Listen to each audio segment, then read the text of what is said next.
And we're Good. on. How's it going? Hey, I'm doing pretty good. How are you, buddy? Good. Did you see my background? Does it look familiar? Where? Let me see. Oh, What what is that?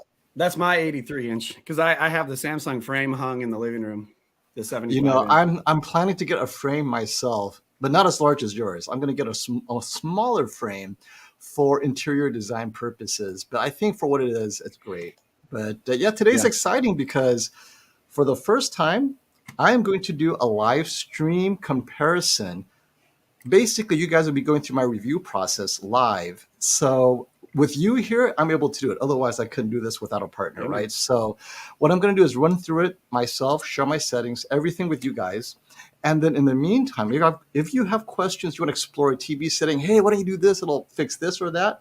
Just yell it out or just chat it out, and Brandon will tell me. So when we do it, I'll probably be off screen, but I will definitely put on screen large V3 TVs. And let me run the TVs real quick so you guys see what it is. 1 second. And while you're doing that, make sure you guys smash the like button. How's everybody doing? What's up, Classy? What's up, Dave Whelan? Wrong one. Rick Shaheen. Can you guys hear me? You can hear me? FOMO? I can hear you. I can hear you great, man. Well, I had that microphone issue, so I'm like nervous my mic's going to stop working. If my mic stops working or anything, you guys holler at me because we were having some tech issues for a second. But yeah, make sure to smash the like button. Rick, what's up? Rick Shaheen going on. What's up, Nick, Jarrett? Yep. Good to see you guys. Hey, Rick Shaheen was gonna get he's gonna get a frame for the old third living room or whatever too. And it looks like people have surrendered to the fact that the X95K is a blooming mess. And the question is it really a blooming mess? Is it overstated? Is the 85-inch different than the 65? Brian has seen both side by side, so he'll be on to talk about that. I only have the 65-inch. However, I'm putting it against what I believe is one of the best blooming control LCD TVs out there. That is the QN90A. I think it does a phenomenal job controlling blooming. Yes, I know the QN90B potentially is better. Classy and KG have reviewed it. They think it's better, but definitely in the spectacular highlights. Blooming control on the Samsung is definitely class leading. Any TV that could match it or beat it, you're literally on the top of your class when it comes to blooming control. So the Q90A is a great measure. And more importantly, we're going to have the A90J on top of the X95K. So both TVs have a reference. This is a Sony OLED, king of TVs. Now, what TVs are calibrated? Well, let's go over really kind of like the testing conditions so you guys have an idea what we're doing today. Okay, the camera setup, because a lot of people question, oh my gosh, the camera sucks. He doesn't know how to use the camera, blah, blah, blah. So I'm going to share with you what my camera settings are. And every time I change the setting, I'm going to yell it out so you guys know exactly what setting I'm using. And then you too can repeat this test on your TVs. So we'll go over the TV settings as well as the camera settings. So the camera is the Sony A7 IV. I'm using a 14 millimeter lens, f1.8, and it's about 6 feet away, something like that, 7 feet away, not that far away. That's funny. Yeah, just big enough to fit it, right? And I have distortion compensation on, so it looks like it fits perfectly without that lens distortion, right? Now, the ISO I will be using is between 640 and 3200. Let me tell you, well, before we get there, I forgot. Maintain a shutter speed between 160 and 180 to avoid flicker. I do not like seeing flicker on my reviews, and neither do you. So although it could probably go higher or lower, this helps me eliminate flicker on all three TVs. So shutter speed, the goal is to maintain the exposure at this shutter speed. And let me show you a quick close-up later so you see the scene we have and you have a reference to base it on. And then with that in mind, my ISO is always between 640 and 3200. But mostly it's either going to be 640 or 3200. The lower ISO 640 is to help you see black level in the bright scenes, and the higher ISO 3200 is to see blooming in the dark scenes. Yes, it will overexpose everything else, but that's why I have the background and the hat there. So you guys could see how overexposed it is. And I'll tell you whether you will see this in normal room environment. I also have a bright room environment that I will show you what that looks like. This is what I call a moderately lit environment. possibly slightly dim. As you can see right there, it is not pitch dark, okay? And the light against the screen in the back, the screen in the back is a pure white screen.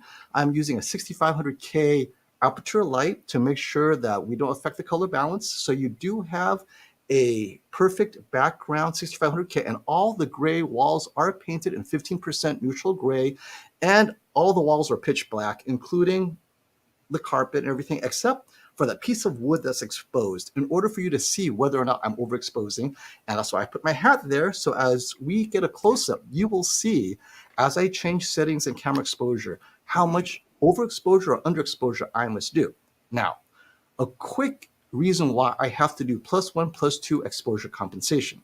So this is quick 101 video, camera, whatever. Many of you know our eyes have a dynamic range of 21 stops, right? 21 stops.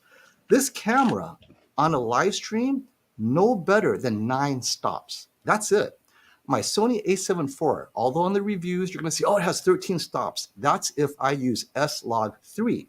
On a live stream, I cannot use S-Log3. They get me on a base SDR, and that is 7, 8 stops at best. So you have to remember, I can see 21 stops. That means I'll see shadow detail and bright scenes. My camera only has 8 stops. So if I want to show you shadow detail, blooming, I'm going to have to overexpose and move my 7-stop window down, or underexpose and move my 7-stop window up. So you will never have that perfect full 21 stop, especially on a live stream. So that's something for you to remember. And that's why I have to change my ISO from 640 to 3200 and back again in order to move that window up and down. But I will also tell you if I see it in normal light, and we'll turn the light bright and we'll keep it, I'd say this is a dimly lit to moderately lit room. All right, that's kind of like the background. Any questions? Throw it out, because it's important you understand my camera setup so that no one questions that I'm doing anything funny with a camera. And I love my A7 IV. I know it like the back of my hand. So if you have any suggestions, let me know. But I think this is the best setup for reviewing multiple TVs on a live stream. Normally when I record, I do use S-Log3 because I get the maximum 13 stop. Even then, 13 stops is not enough. So I have to dedicate the ISO depending if I'm studying low light or bright light. All right, TV settings. I'm going to share with you the settings soon enough, but I'm just going to give you a quick overview. The X95K is out of the box. It is not calibrated, but I am putting it in custom mode. Those of you buying a Sony TV, out of the box, its most accurate mode is custom, and this one is amazingly spot on. It is very close to the A90J, which you all saw calibrated by Sammy last week. So X95K in custom mode. Brightness is on maximum. Color Expert 1 is what I chose. Gradation Preferred, that is the tone mapping system that preserves as much of the highlights as possible. As a matter of fact, Brightness Preferred isn't that much different. So I just go with Gradation Preferred. Local dimming is on high. Now, in local dimming on high, it maximizes blooming control, but you may lose a little detail. If you go local dimming standard, you'll get more of color gradient in a full screen, but you will get blooming in the black bars for sure. So that's up to you guys. If you want color accuracy or tonal range accuracy, go local dimming medium. But for this purpose, and most people will use local dimming high, and of course, peak luminance on high. QN90A, very simple. Filmmaker mode, it is its most accurate and brightest mode. In movie mode, it's actually dimmer in HDR. So if you guys don't know, Filmmaker now is brighter in HDR than movie mode on the QN90A.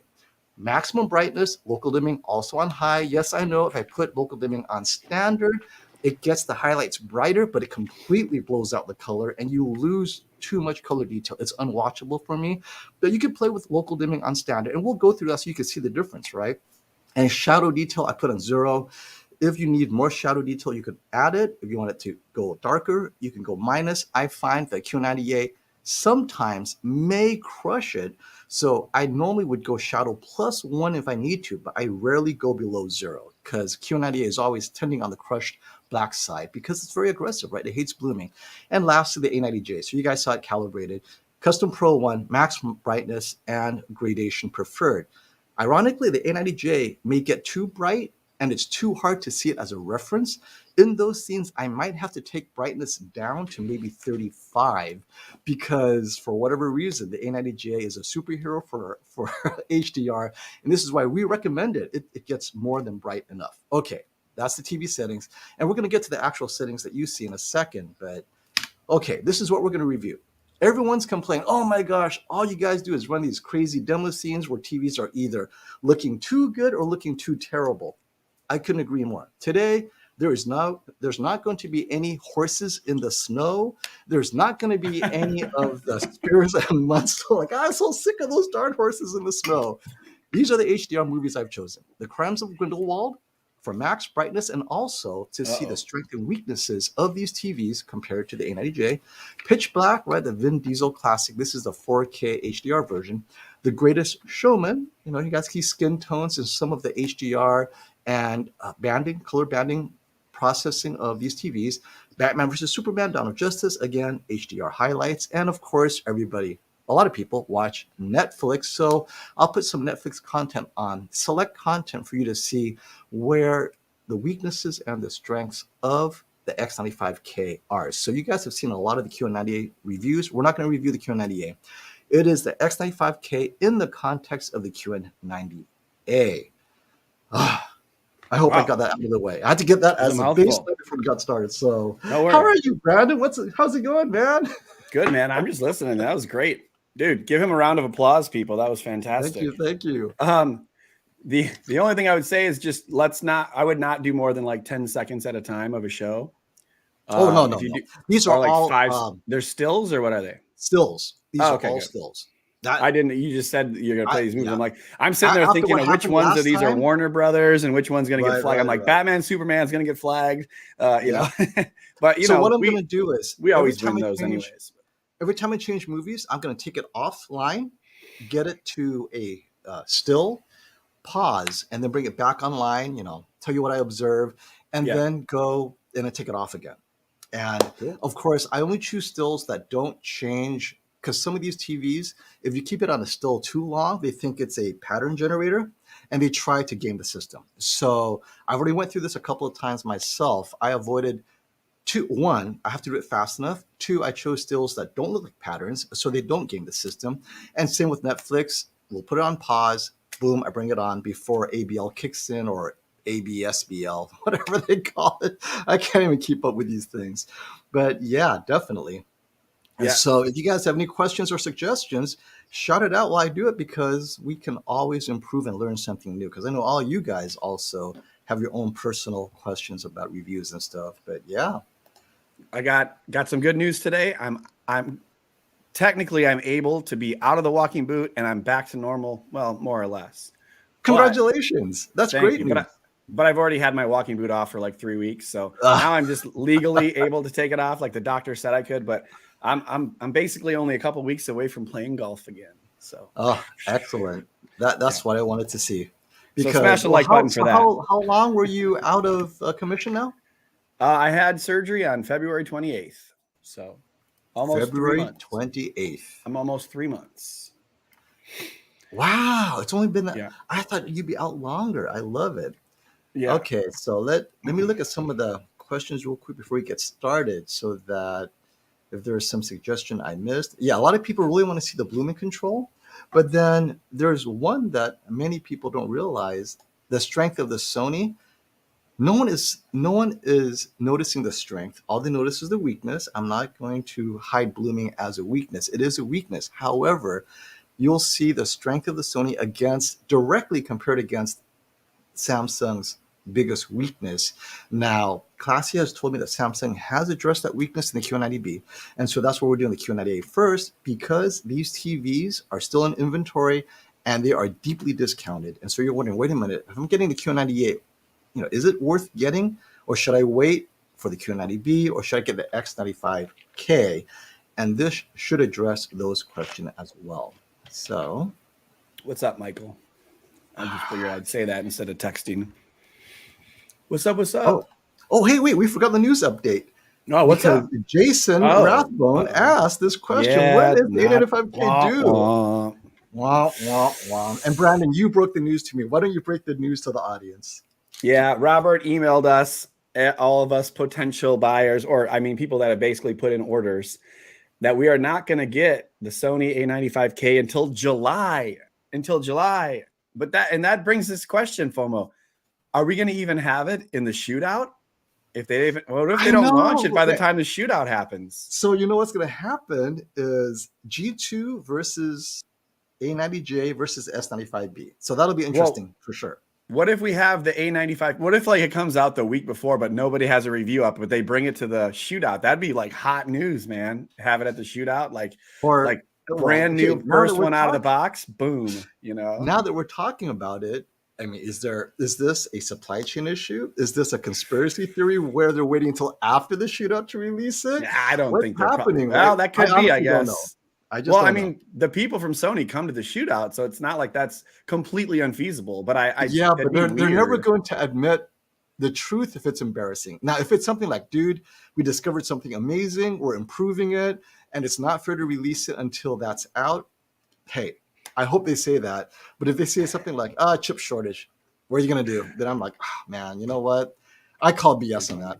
If that's what they're gonna say. So I don't know. Yeah. I will love this. Sammy, so I guess I'll see you in July.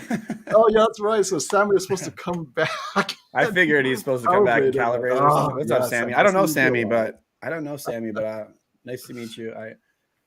and of course, man. shootout should come at the end of 22 after every TV is definitely released. I'm gonna have to talk to Robert now. Unfortunately, business being what it is, he's already signed his contracts and stuff, and I don't think the venue is gonna give him back his deposit and say, you know what, life happens. Let's push it, right? Yeah, It is what it is. This is all on Sony. Can't ask Robert and his venue because this is in New York City. And you guys know New York City is not cheap. So we'll make do with what we got. And this kind of brings the A95K into the 2023, right? So that could be exciting. And Classy's mentioning bugs. I don't know what bugs these are. So Classy, if you want to share those bugs, let us know. Okay, probably just in general.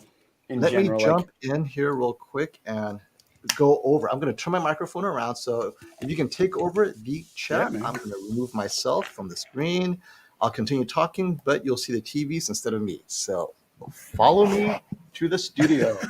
And you guys can't see it. You can't see it, but FOMO literally like did the Mr. Rogers, like follow me to the next scene in Mr. Rogers. Right. It's pretty funny. Right. So it was awesome. All right. Oh, there he is. All right.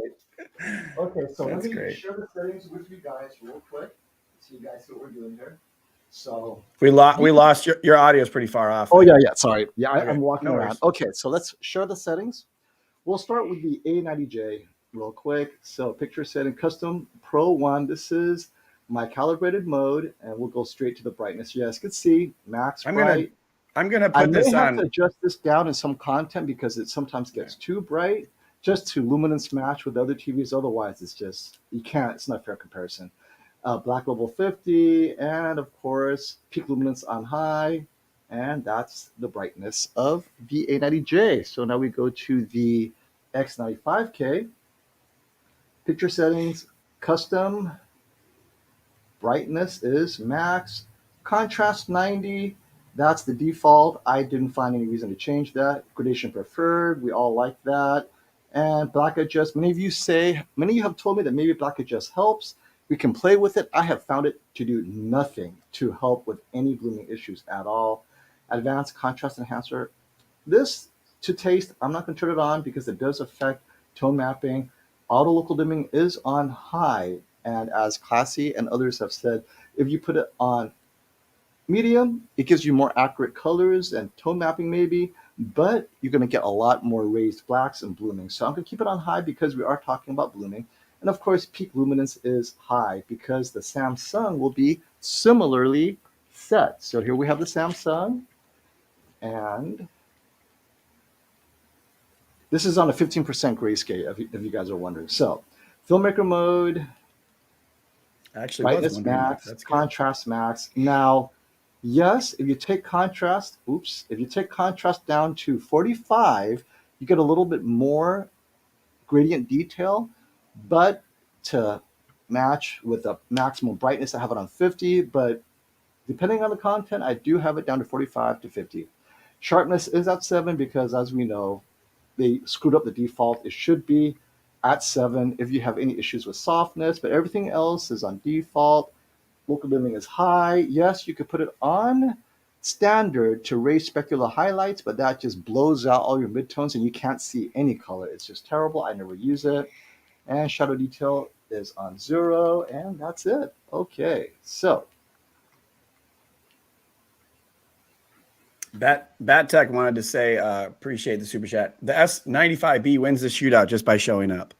So A95K is not going to come. The Samsung's just going to take it home. No, we'll see. But it's pretty funny. And this is my dimly lit environment, and we also have a bright room environment. So I wanted you guys. Wait 1 second.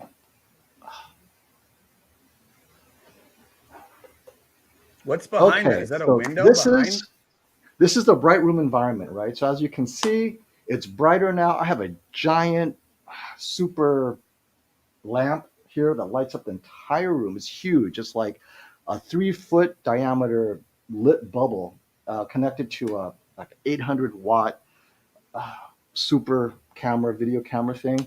So look at the bottom. You see a hat and the Clorox disinfecting wipes, right? That will give you a basis for how exposed, over or under, I'll be shooting. And normally, this is in a bright room. So in those scenes where I might consider, hey, you know what? Is this blooming visible in a bright room? I'll turn the light on, and then we'll see if it is. And I'll tell you if it is. But normally, for the purposes of the review, though, to make it easier for me to show it without terrible reflections, we're going to have what I call, quote unquote, a dimly lit to moderately lit room. What's behind the? Can you hear me? Okay. So this is the dimly lit to moderately lit room. Look at the hat. Look at the Clorox on the bottom, right?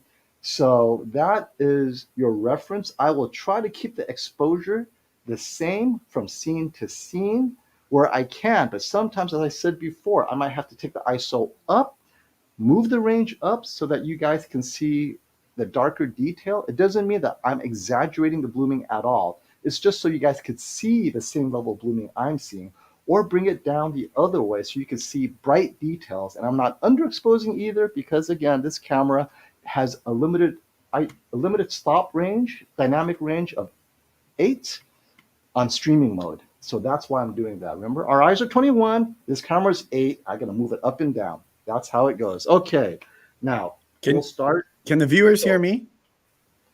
I can hear you. Hear me? Oh, okay, you can hear me. I said some stuff before and you didn't respond, so I thought you couldn't hear me.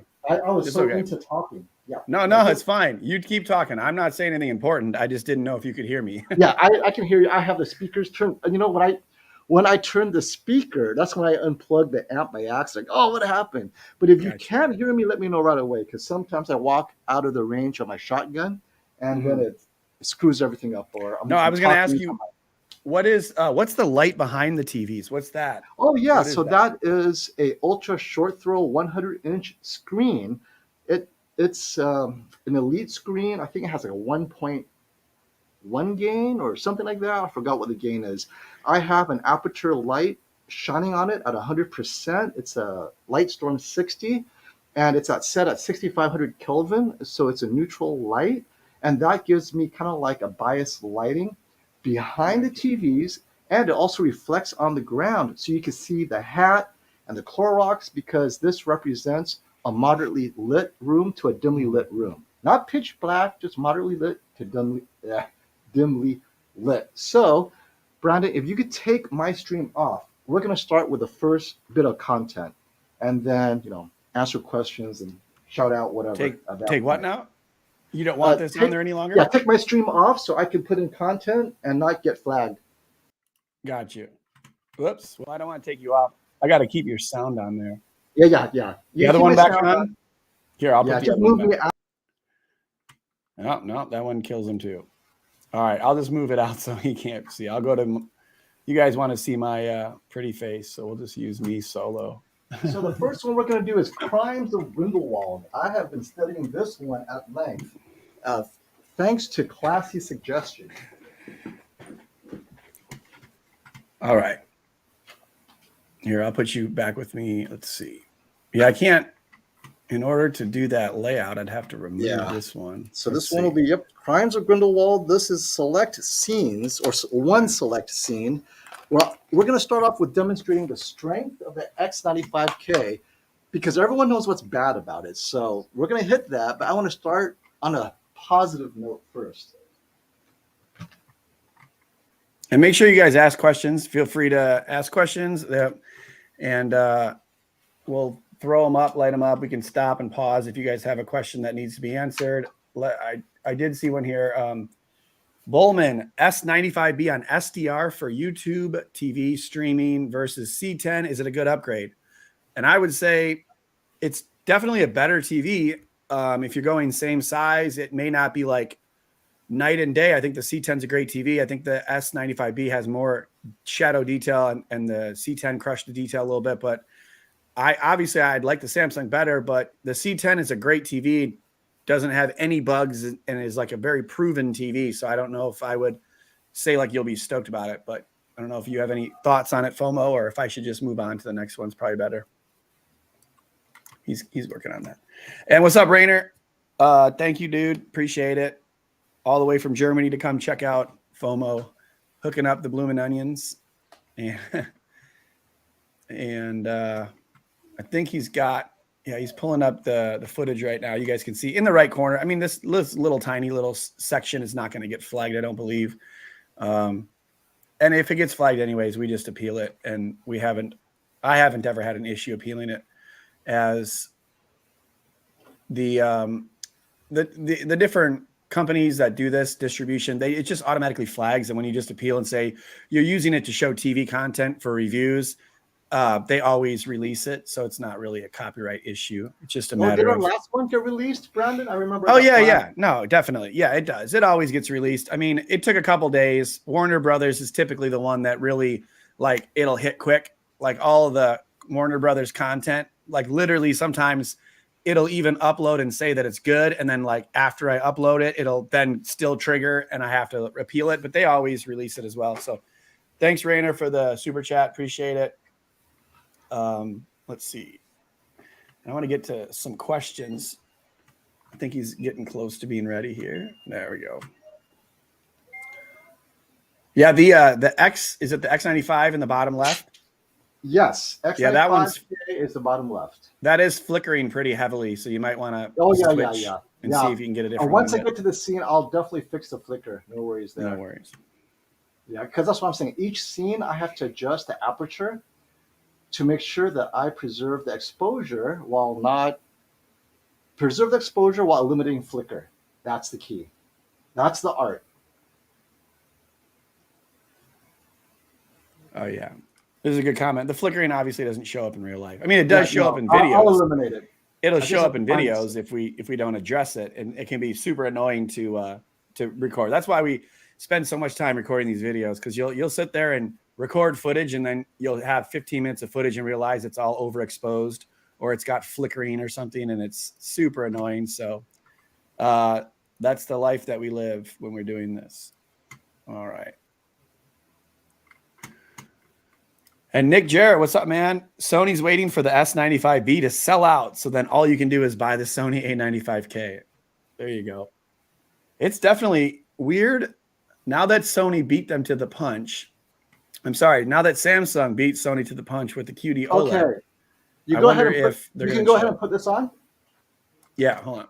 Give me a second. All right, here we go. I'm going to get rid of this comment. Give me 1 second. Thanks again, Nick. Appreciate it, man. If you guys can see, right, the Sony looks very similar to the A90J when it comes to dark black levels inside a bright scene. So the horns and his facial structure is more similar to the OLED than the Samsung. The Samsung loses contrast in these bright scenes. But what is the trade-off, right? So now I'm going to blow up the exposure. There's a little bit of blooming in the black bars.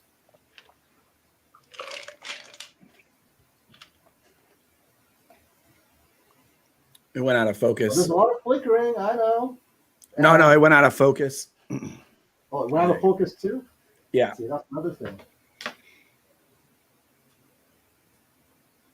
Yeah, it's good now. It came back in. I don't know if you have it manual. Okay, so let's.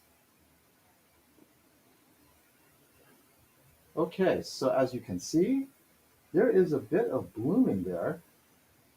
Maybe you can see it. You guys see the blooming yet? On the No, bottom? it's yeah, you can start to see it on the Sony on the bottom on the left around that ring. You can see that there's a little. It's hard to tell that it's probably significant as it isn't your, when you're telling us, just because it's we're watching it compressed and all that. But you can see a little bit. A little bit, right? So in this scene, obviously, this is the trade-off we talked about. An LCD TV cannot be an OLED. It cannot do both anti-blooming, like the Samsung on the right, great anti-blooming, but you lose contrast in the brightest scenes. The horns are not as dark. So let's play with the settings so you guys can see, oh, wait, can I do something about the Samsung because it has shadow detail, blah, blah, blah. So let's do that. So let me take it. Wait, what movie is this again? Crimes of Grindelwald. Oh, okay. I thought we were going to get in trouble for playing some devil stuff. I don't know. Is that like a devil horns? There we go. I'm kidding. So let me show you guys, oh, wait. Let's do something to help out Samsung, right? So the best way to help out Samsung is maybe would local dimming help? No, I think the contrast looks the same. The black isn't any darker. You see that? It just makes everything else brighter. So local dimming does not work. How about the shadow detail? I would take it down, but look, it only takes the background down. It does not change the contrast of the horns, right? So that's the best Samsung's going to do. Well, what about a different mode? Let's say movie mode, right? Maybe movie mode will help. And just so people know, I'm going to tell them real quick. The A90J is top left, X95K bottom left, and then right is QN90A. He has a little ticker scrolling where you can see the A90J and X95K are above and below each other, and then the QN90A is on the right, just so a couple people have asked which is which. Yes. And let's say, can the Sony address the blooming any better? And there's nothing really you can do, right? So you have match brightness, black adjust, and people suggested that. So let's say I take it to low, medium, high, nothing. I don't even see any change in the scene. I don't even know if black adjust works at all for HDR. So black adjust does nothing. And obviously advanced contrast enhancer will definitely do nothing. It just makes everything brighter. Well, it may increase contrast a bit. This might be pleasant. In a bright room, you might want to do this because I noticed that it preserves the black horns, which is kind of cool, and get it brighter. Samsung cannot do that. So this is Sony processing. Ignore the black bars for a second. This is actually pretty brilliant, where you go and you can make everything bright while you're maintaining the blackness of the horns. Not hard, not easy to do, but people are focused on the blooming. So yeah, local dimming, you want to keep it on high. If I go to standard or medium, it doesn't make things better for sure.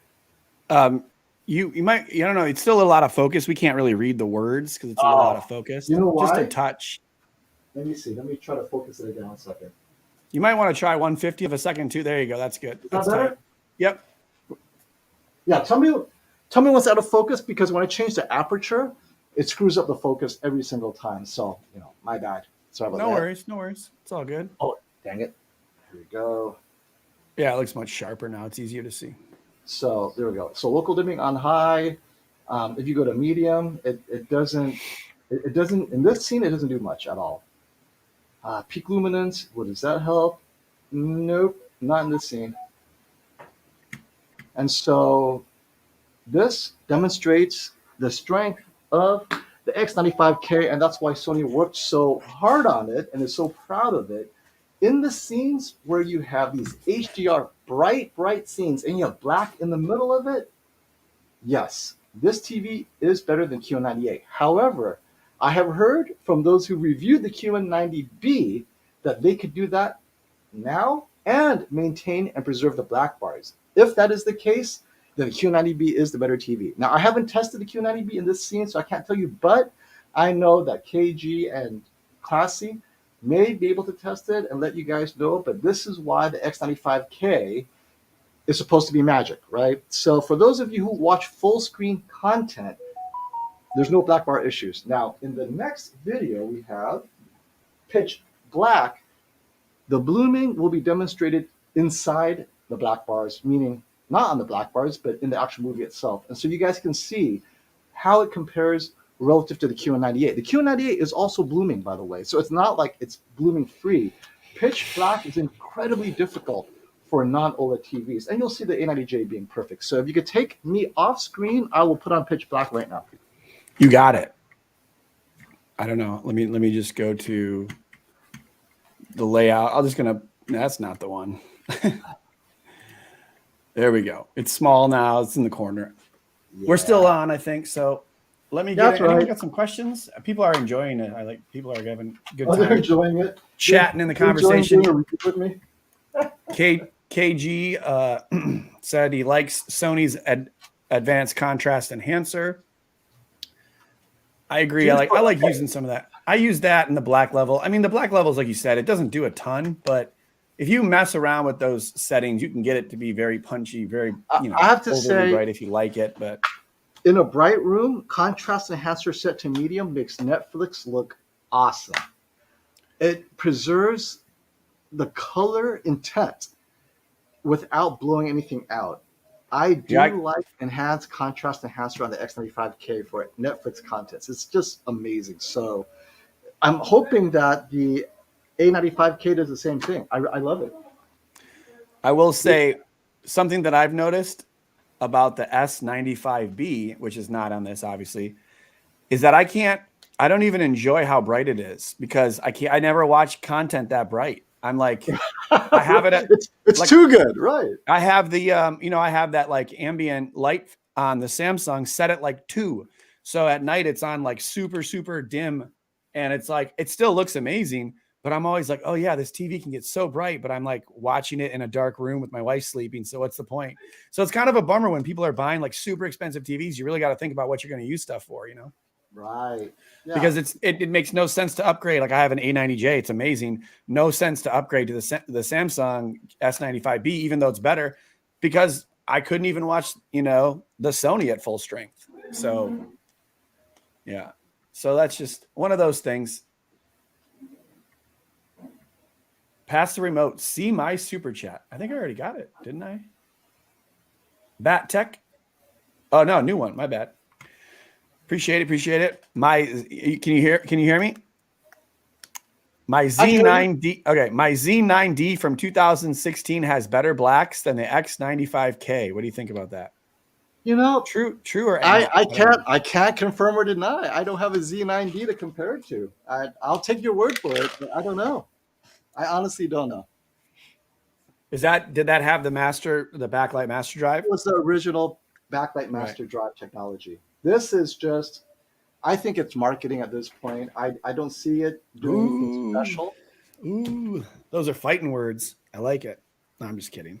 Now, maybe on the Z9K. So, this is something that's on the X95K. Z9K has significantly more dimming zones. And I think it comes down to the number of dimming zones. It's what is it like car fans? There's no replacement for displacement, right? And in this case, there's no replacement for the number of dimming zones. Algorithm could only do so much, right? Definitely. That's true. I mean, there is a difference between like the Q90T and the QN90A and B. I mean, there's a significant, and the Q90R before was better. So it's like when you subtract dimming zones, you will lose on your dimming control. You know what TV I'm excited to see against some of these? Because which one? Well, I don't know what the model number is. I guess it's just the TCL 8 series. We saw it at CES, and it looked like it had very little blooming. Of course, it was bright in that room, and who knows with the content. But they showed some content that was very like it was like a lot of the things you're showing, where it's just like a flower with black around it, and it looked like it had no blooming around it. So you never know. It's a 3rd generation mini LED TV, 8K. It was a 4K 8 series is what it was. And I still haven't seen that. I'm hoping to get an 85-inch TCL in the house soon. That way we can check that And out. something I noticed, I forgot to tell you, is when I first opened the TV out of the box, the blooming was not great. But for some reason, after about, I'd say 20, 30 hours, it got better. That's why I had to run it against the QN90A, because maybe it's my eyes adjusting to it. But yeah, it appears to be different after 60, 70 hours. So that was kind of weird. I did not expect that. Oh, Philip R has a question. Would you, FOMO, or anyone else in the comments, would you get an 85-inch QN90A or a 77-inch LG C1 right now? Primarily watching sports and movies. That's a good question. What was That's the the choices age old. again? What was the choices? An 85-inch QN90A or 77-inch C1. Oh, primarily sports. I got to go with the QN90A because you're going to get higher APLs. The entire screen will get brighter than the C1 can ever get. But the C1 will have better specular highlights. But in sports, you're going to watch it in standard mode, so you can see the entire screen bright, and then you're going to have good enough contrast. If you're watching golf, bright screen, the white ball, you can see it well enough.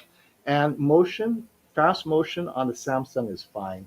Um, I'd say the Q90A at the 85-inch if you're watching a lot of sports. Actually, the number one complaint I get from sports fans is they cannot get the C1 83-inch or 77 bright enough when they're watching soccer, like in other parts of the world, football, right?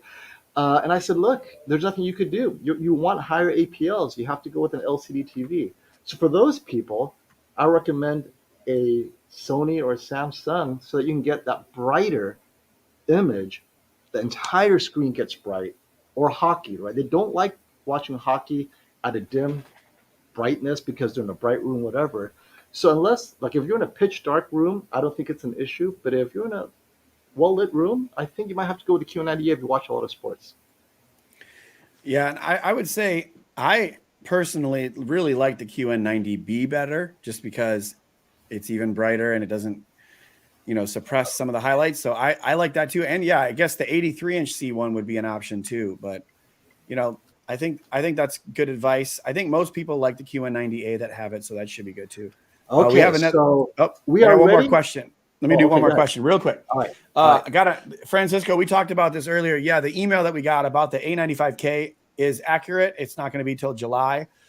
If you're looking at getting an 80, well, I'd assume an 83-inch A90J, I would get. I mean, that's a huge TV compared to a 65-inch A95K. So maybe you can elaborate a little bit more. Like, do you really mean like an 83-inch A90J versus a 65-inch A95K? Because I don't think a lot of people would recommend getting a 65 over an 83-inch. If you have the space for an 83-inch, get the 83-inch. Because that's a 20-inch bigger TV. It's going to be way bigger. Like, I would never get a QD OLED over an 83-inch TV. So yeah, absolutely. Hopefully. Not. Yeah. So anyways, Francisco, let me know if you need to elaborate on that, Francisco. Feel free. Thank you for the super chat. Take it away, FOMO. Okay, so put up the screen, and my bad. My setting is I have ISO 3200, aperture 2.2, and exposure compensation +2, and shutter speed is, let's see here, 1/60. Aperture 2.0. Yeah, the shutter speed keeps on bouncing between 1/60, 1/80, whatever. Okay, so the reason why I have it exposed this high is so that you can see if there is any blooming at all. You can see it, and I'm going to put it in slow-mo, and it's only going to be 3 seconds. I don't think we'll get flagged because this is such a subtle scene, honestly. Oh, yeah, we can't. I didn't even know it was on the screen. I couldn't even see it. Was there something on already? No, not yet. Wait. Okay. Wait for it. Oh, we'll wait. We'll wait, dude. Don't worry about it. It's on slow-mo, so it's going to be a while. It's all good. So, there it is. It's okay. Just anticipation. I can see it now, yes. Okay, so if I pause right here. All right. So both exposed, very bright, and what do you guys think? And if you look at my hat and the Clorox bleach, you see that I am exposing it brightly so you can see this. So I'm not underexposing it to hide any blooming, right? Normally in this scene, blooming is bad. Actually, it was a lot worse earlier. I don't know what happened. So I'll just show you my settings. The thing that was bright, the thing that was actually bright was when you had the text came on, you could see the brightness and the blooming around that, but you can't really like that. You could, I mean, that destroys the Sony. Yeah. So you can see that I'm not lowering the brightness, right? Everything is on max still, high, all that stuff. Nothing's changed, as well as on the Samsung. Nothing's changed. I know super bright now, it's super exposed, but it's also filmmaker mode, right? And you can see that it's matched, luminance matched to the other two TVs. So their brightness is very similar. But in this scene, I don't see any obvious. Normally, this scene does have a little bit of blooming, so both TVs are okay. Now, the black bars on the Sony is a touch bloomed, but this is not bad. And so let me just move through this real quick, because there's going to be a bright part coming up. And you can see that's something that I noticed right off the bat is that the X95K seems to have better highlights than the QN90A in these dark scenes, which is consistent to what I saw last year. The QN90A had a hard time getting the highlights up. You know, it's just very difficult to do both things. Okay, right here is where you'll see a little bit of blooming. So I'll pause it right here. Okay. Oh, yeah. Right there. You guys see it? Oh, yeah, you can see that. Okay. But look, the X95K luminance matches the OLED, whereas the QN90A is slightly dimmer. So it knows that it doesn't want any blooming. It will slightly dim this, whereas the Sony is trying to be luminance accurate, and it's just blooming because of it. And this cannot be addressed in any setting. You know, this is what it is, right? So in scenes, and this is a real movie, this is pitch black, right? In movies where you have these bright HDR scenes against a pitch black background, on the X95K, you're going to see it. On the QN90A, you won't, but the X95K will be bright as it should be, and the QN90A won't. However, most of this movie looks more like this right here. Okay. All right. So there you have, I mean, come on, right? The contrast on the X95K in this scene, entirely bright scene, the threads, everything on the Sony, it's a touch. Hold on a sec. There's just really a lot of like, you can't see either TV. I am sorry. I should, it's okay. Adjusting my exposure. Thank you. Thank you. That is, yeah, see, you got to remind me. Okay, so. It's okay. Just about the +1 compensation, taking my aperture up to f11. Wait, let me take my ISO down to 640 again. And we are back to, there we go. So shutter speed 160, aperture 5.0, compensation 1.0, ISO 640. I'm going to make it a little bit darker so you guys can see the detail a little bit better. So Sterling said he's about to have a seizure. ISO's down to 250, aperture is 7.1, shutter speed's 160. Okay.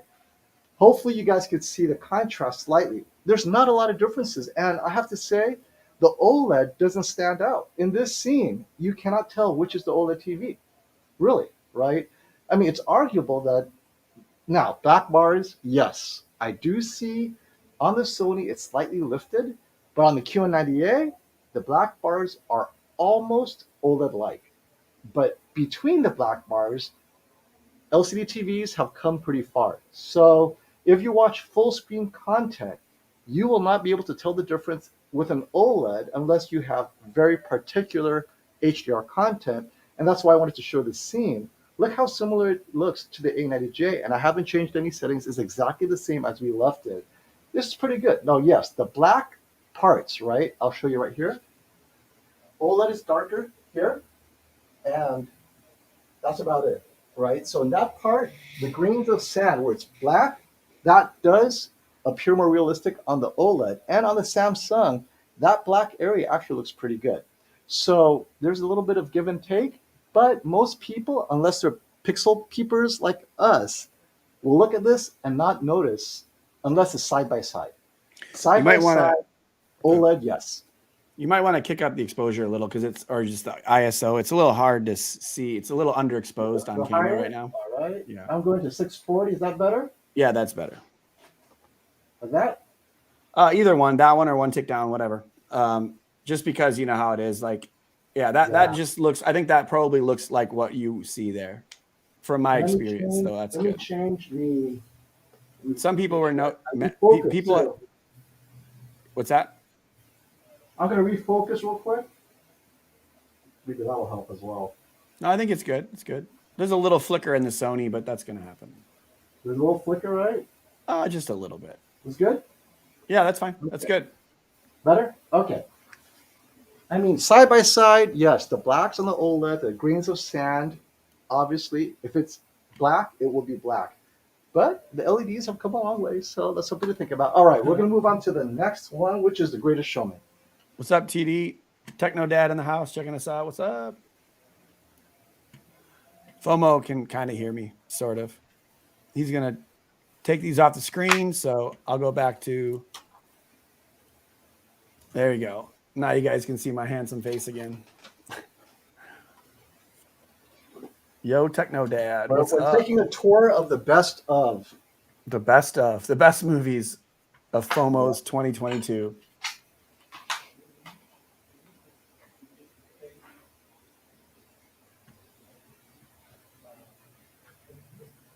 My internet is saying I'm slow. Can you guys still hear me and see me and everything? Not a huge deal if you can't, but can't wait for the A95K next week. Who's getting that next week? July. Break the news to everybody. Yeah, I guess maybe we need a little update. Maybe people here. First of all, if you're here, smash the like button, and I'll give you some good and bad news. I guess I'm just going to give you bad news. The bad news is the A95K isn't coming out until July. So we all got the email today from Robert saying that Sony is just putting a delay on it. So boom, July. Not getting it for a bit. So that sucks. Sorry to break the news, Soup. But you know, that's why you come for awesome things like this. So hit the like button if you guys can. There's 400 people on here and there's only like 100 likes. So crush it. Come on. What were you going to say, FOMO? Oh, I'm almost ready. 1 second. No, you're good. You're good. I thought you said something. No problem. Take your time, dude. Exposure to make sure I get this. Everybody's enjoying my comedy relief anyways. All right. Smash the like button. July means it could be August or September. That's probably true. Oh, here we go. I got Francisco Diaz is hooking us up with the rest of his comment. Thank you, Francisco. You didn't have to do another super chat, but I appreciate it. Yes, the 83-inch. The reason I'm thinking about getting over the 65-inch A95K is the price. $1,400 more, I get a bigger screen. I feel like since delay twice, something's going to happen that I want to avoid. I don't know if it's you worry about the delay or the product or whatever, but I'm just saying in general, I absolutely would get the 83-inch, even if it was $1,400 more. I have a 65-inch QD OLED. I have a 65-inch A90J, and I have an 83-inch A90J. And there is very little that I would trade the A90J at 83-inch for, period. Like, it is the best TV in the world, in my opinion, especially under like $10,000. So, I mean, maybe you could trade it in for like the QN90A or something, but I don't even know if I do that. So, Francisco, get the 83-inch. You'll love it, and you'll never look back, dude. Never look back, man. Go big. You won't look back. Except FOMO looked back, and he sold his. But we could have got you one cheap. Maybe you can have mine for cheap. There you go. That is true. That is true. Hey, all right. I'm ready when you're done with the questions. Fire it up. You got it. Yep. Solo layout. It's on The Greatest Showman. All right. So let us move forward. Okay, so in this scene, you're going to see Sony processing versus Samsung, specifically posterization, otherwise known as color banding. How do they process that away? And the Sony is, well, both Sonys are phenomenal. So let's see this real quick. And I'll pause it right. Let me ask, can I ask a question to the audience real quick? Does anyone watch basketball? Anyone watching the basketball games tonight? I just, why FOMO showing all this cool stuff, I want to get some comments going, Back to you, FOMO. This is a great movie, by the way. Movie's awesome. Oh, I love it. Definitely. And let me get the focus up, and I'll give you guys my settings in a second here. This is one of the only movies that our entire family will watch every single time we suggest it. Like, every time.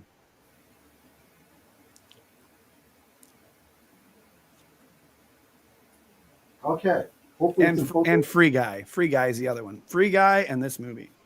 Oh, Free Guy's funny. I like it. But this one's got all the music in it, man. Everybody in our family sings, and we all are like embarrassed about it. but we're all like singing it. Okay. It's a great movie. Oh, 1 second.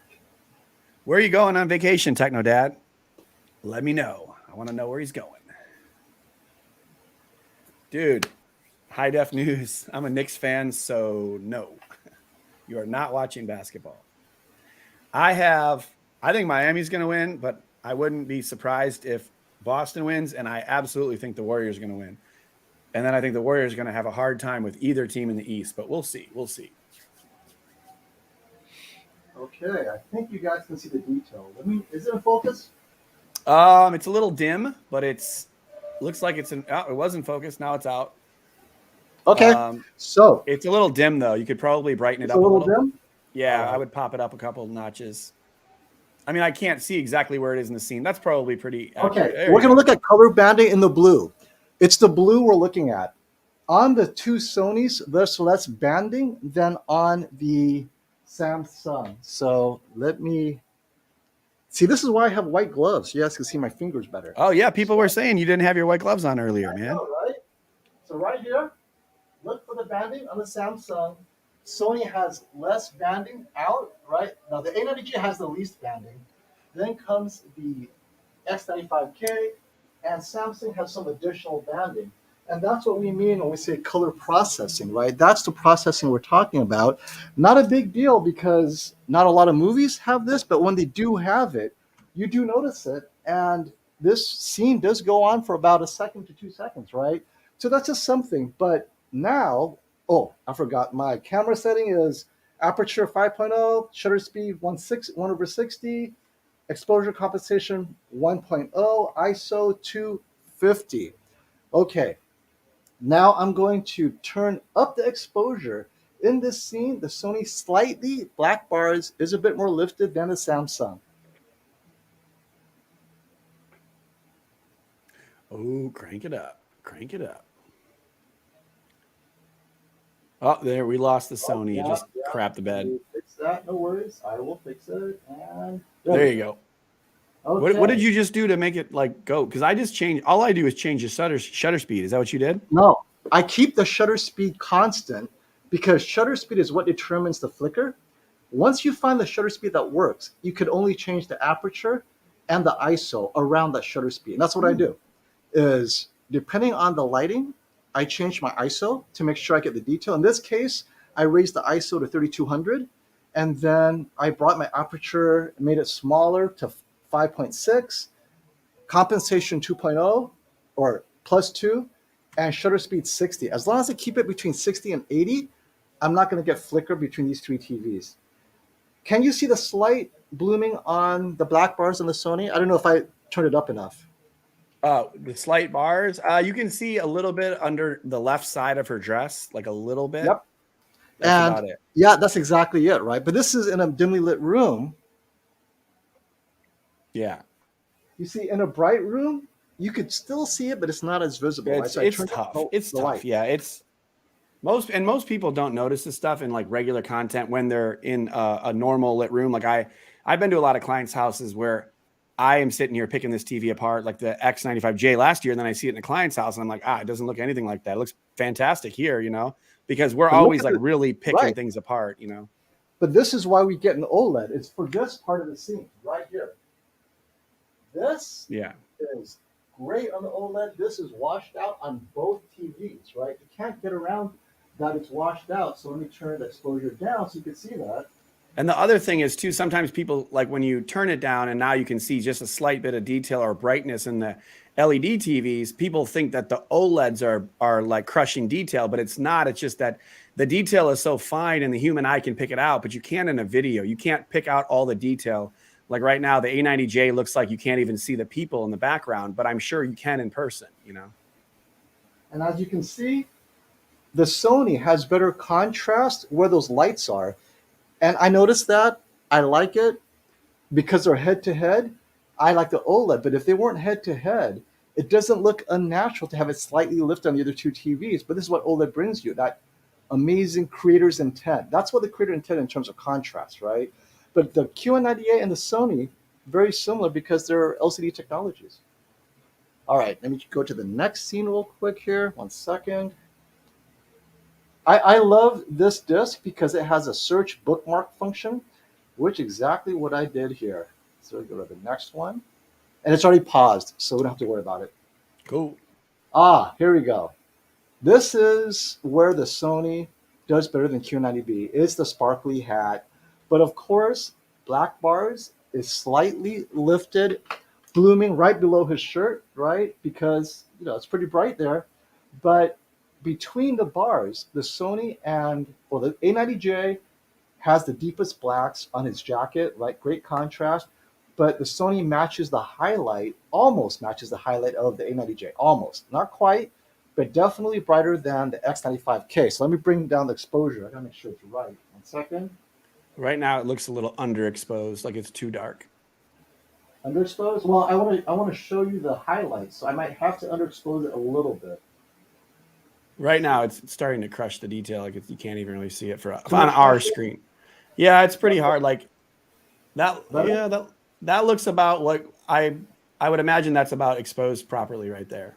Okay, and this is the correct exposure for my hat, if that helps. So exposure is shutter speed 160 or 1/60, aperture 2.2, compensation +1, ISO 500. And this allows you to see the sparkly hat, where the difference is A90J definitely brighter than the other two. So this is my biggest complaint for the QN90A. It doesn't match the X95K. However, Q90B specifically addressed that, which thrills me to death, without raising the black bars. How much so, we don't know, but for sure the X95K has a bit of black bars raised, so I'm going to increase exposure so you guys can see the differences in the black bar. I'm going for a +2 exposure compensation, ISO to 3200, and then there we go. Aperture 2.8, shutter speed 1/60. Are you able to see any blooming at all? That not only does that look very well exposed, but I think that almost looks normal, and you can see the blooming around his shirt, right? Just below his shirt? Vest. Yeah, around it on each side of it too. So I'm sure that may be a little over it. But yeah, it looks very good. It's visible. Yeah, oh, for sure. Yeah. And you can also see a little bit of like light coming through in the back of her hair as well. Like there's a little bit of lack of contrast in her hair, or there's some light coming through. Yeah. And so you see what Samsung's doing? Samsung does not want her hair to be raised, right? So that's why it's lowering the brightness. And that's a really good point, Brandon, is right here. Raised blacks here, much deeper, but then it affects the hat. Whereas OLED, you get the best of both worlds, except it's an OLED. People complain about it for other reasons. So that's just here's one thing I would say too. If you had the QN90B here, I would imagine that there'd be minimal blooming around Efren's tie, but I bet you would see that same like light coming through on her hair, because it doesn't have like these, it doesn't have the poor blooming around these kind of like titles and things like this, but it did look like it lacked a little contrast or raised the black on just those kind of scenes like in her hair there. And you got some, I know you can see it. My bad. So this next one, I'm going to leave it overexposed a little bit so we can look at the black bars. This one, the QN90A, shows exactly what scene it's designed for. Black bars on this, very good. Slight blooming below the candles, very slight. But on the Sony, it's entirely lifted. And I think that's intentional. I think Sony thought, you know what? If we're going to lift, and I think this is my theory, they're allowing the black bars to be lifted so that it's not so obvious when there's blooming, because the entire black bar is slightly lifted, right? So it's evenly blooming across the entire black bar rather than just beneath the candles. Whereas in the Samsung, it's completely black, and they're able to eliminate a lot of that blooming beneath the candles. Last year's Hisense U8G looked terrible in this scene because below each candle was a huge blooming halo.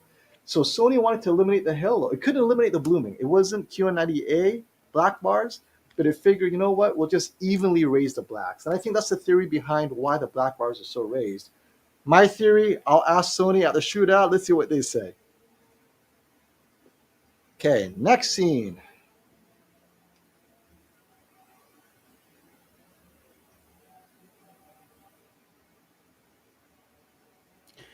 Did I So lose you? Oh, there you no, are. I'm here. I had Brian and Classy both messaged me. I didn't see it until now. Brian Oh, had yeah, yeah. messaged me. Bring them on. Well, Go ahead and he share. messaged me like 25 minutes ago though, so I don't know what happened. He said I'll be on in 20 minutes ago. Classy just messaged me a second ago and said he's going to be at home in a second here or whatever. So I know Brian was supposed to jump. I don't know where Brian Yeah, went. Brian. I sent him the link already, so Brian should be able to come on anytime. Okay, and then I think let me see. Does Classy have the links? Did you send it into the chat too? Okay, so this is both TVs, terrible blooming, both of them. The Q&A, so we see the candle behind them, right? The lamp. I cannot say one is better than the other. They're both not great, right? QN90A and the X95K. Obviously, the A90J perfection in these scenes, but even the best in blooming control, you're going to have some blooming. But without the OLED next to it, you can't tell. So if you guys don't like blooming, you guys have to get an OLED. There's no way around it. There is no such thing as a blooming free LCD TV. Now, the Samsung does come closest. So unless you need to watch sports super bright, that's when I get the Q90B or Q900B. But the X95K is not that much worse than Q90B, right? I mean, they're both bad blooming here. What's up, Brian? Brian's on here. Brandon, Hey, what's up? hey, What's up, hey, FOMO? Brian. What's Hey, going I'm on? doing What's well. going How are on? you? But I know you're really busy today. It was really nice to have you on. Just in time or what? What do we got? Oh, Yeah. perfect timing. I was showing the blooming where both LCD TVs bloom the same, regardless. I think we're going to the last scene right here.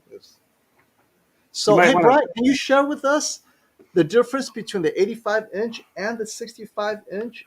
Is there a difference in the blooming? I mean, the 85-inch is a different animal from what I mean. I spent 2 days with it. I spent days with it gaming. I spent days with it in demo material, movies, in a dark room. I had it compared to the S95B. No changing of the aperture, and it was right there with the OLED. So the 65-inch that I spent time with in the gallery was in the process of being calibrated. It did have a bit more blooming, but nothing like what has been reported on, different videos, to the point of it now being called a complete piece of trash. Right. Which is, pretty interesting because as I was, jumping on, I was jumping on the comments of Bloomin' Onion and everything else. I mean, it's amazing how far this has gone. Oh yeah, but you have to remember this is just a small group of people. We're Oh no, I get it. The small enthusiast group is definitely pretty charged up about this stuff. Hey, even Techno Dad was like, "Get this blooming thing out of here." So this is why you guys want to buy an OLED, right? Oh, hold on one sec. You want me to show this? There's a lot of flickering on the Sony. I'll put it full screen. If you can. So look at the light. You gotta take the top left, right? So in this case. Hey, can you it's flickering quite a bit. Oh no. See, thank you for reminding me. And it's out of focus, I think, too. But I'm not you sure. nailed it. 1 second. Yeah. Or the X95 is in the bottom left. Yeah. He's got the little ticker, A90J top left, X90K underneath, and Q90A to the right. Okay.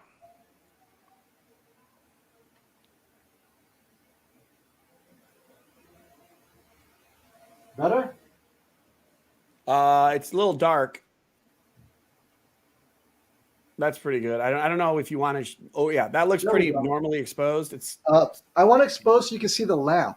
The differences between the light. So I will underexpose it a little bit.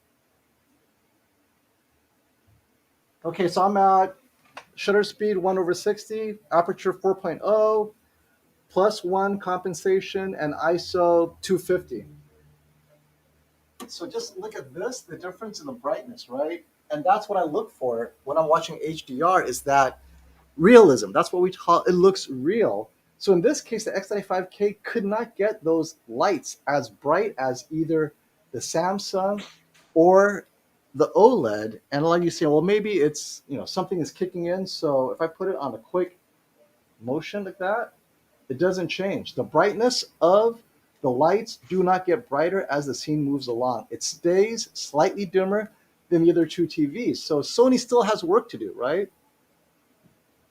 But this scene here overall, most people will look at it and will go, wow, they all look great. But if I pause it right here, only the OLED, all the lights on the pillars are lit up, whereas on both the Sony and the Samsung, it is just way too dim.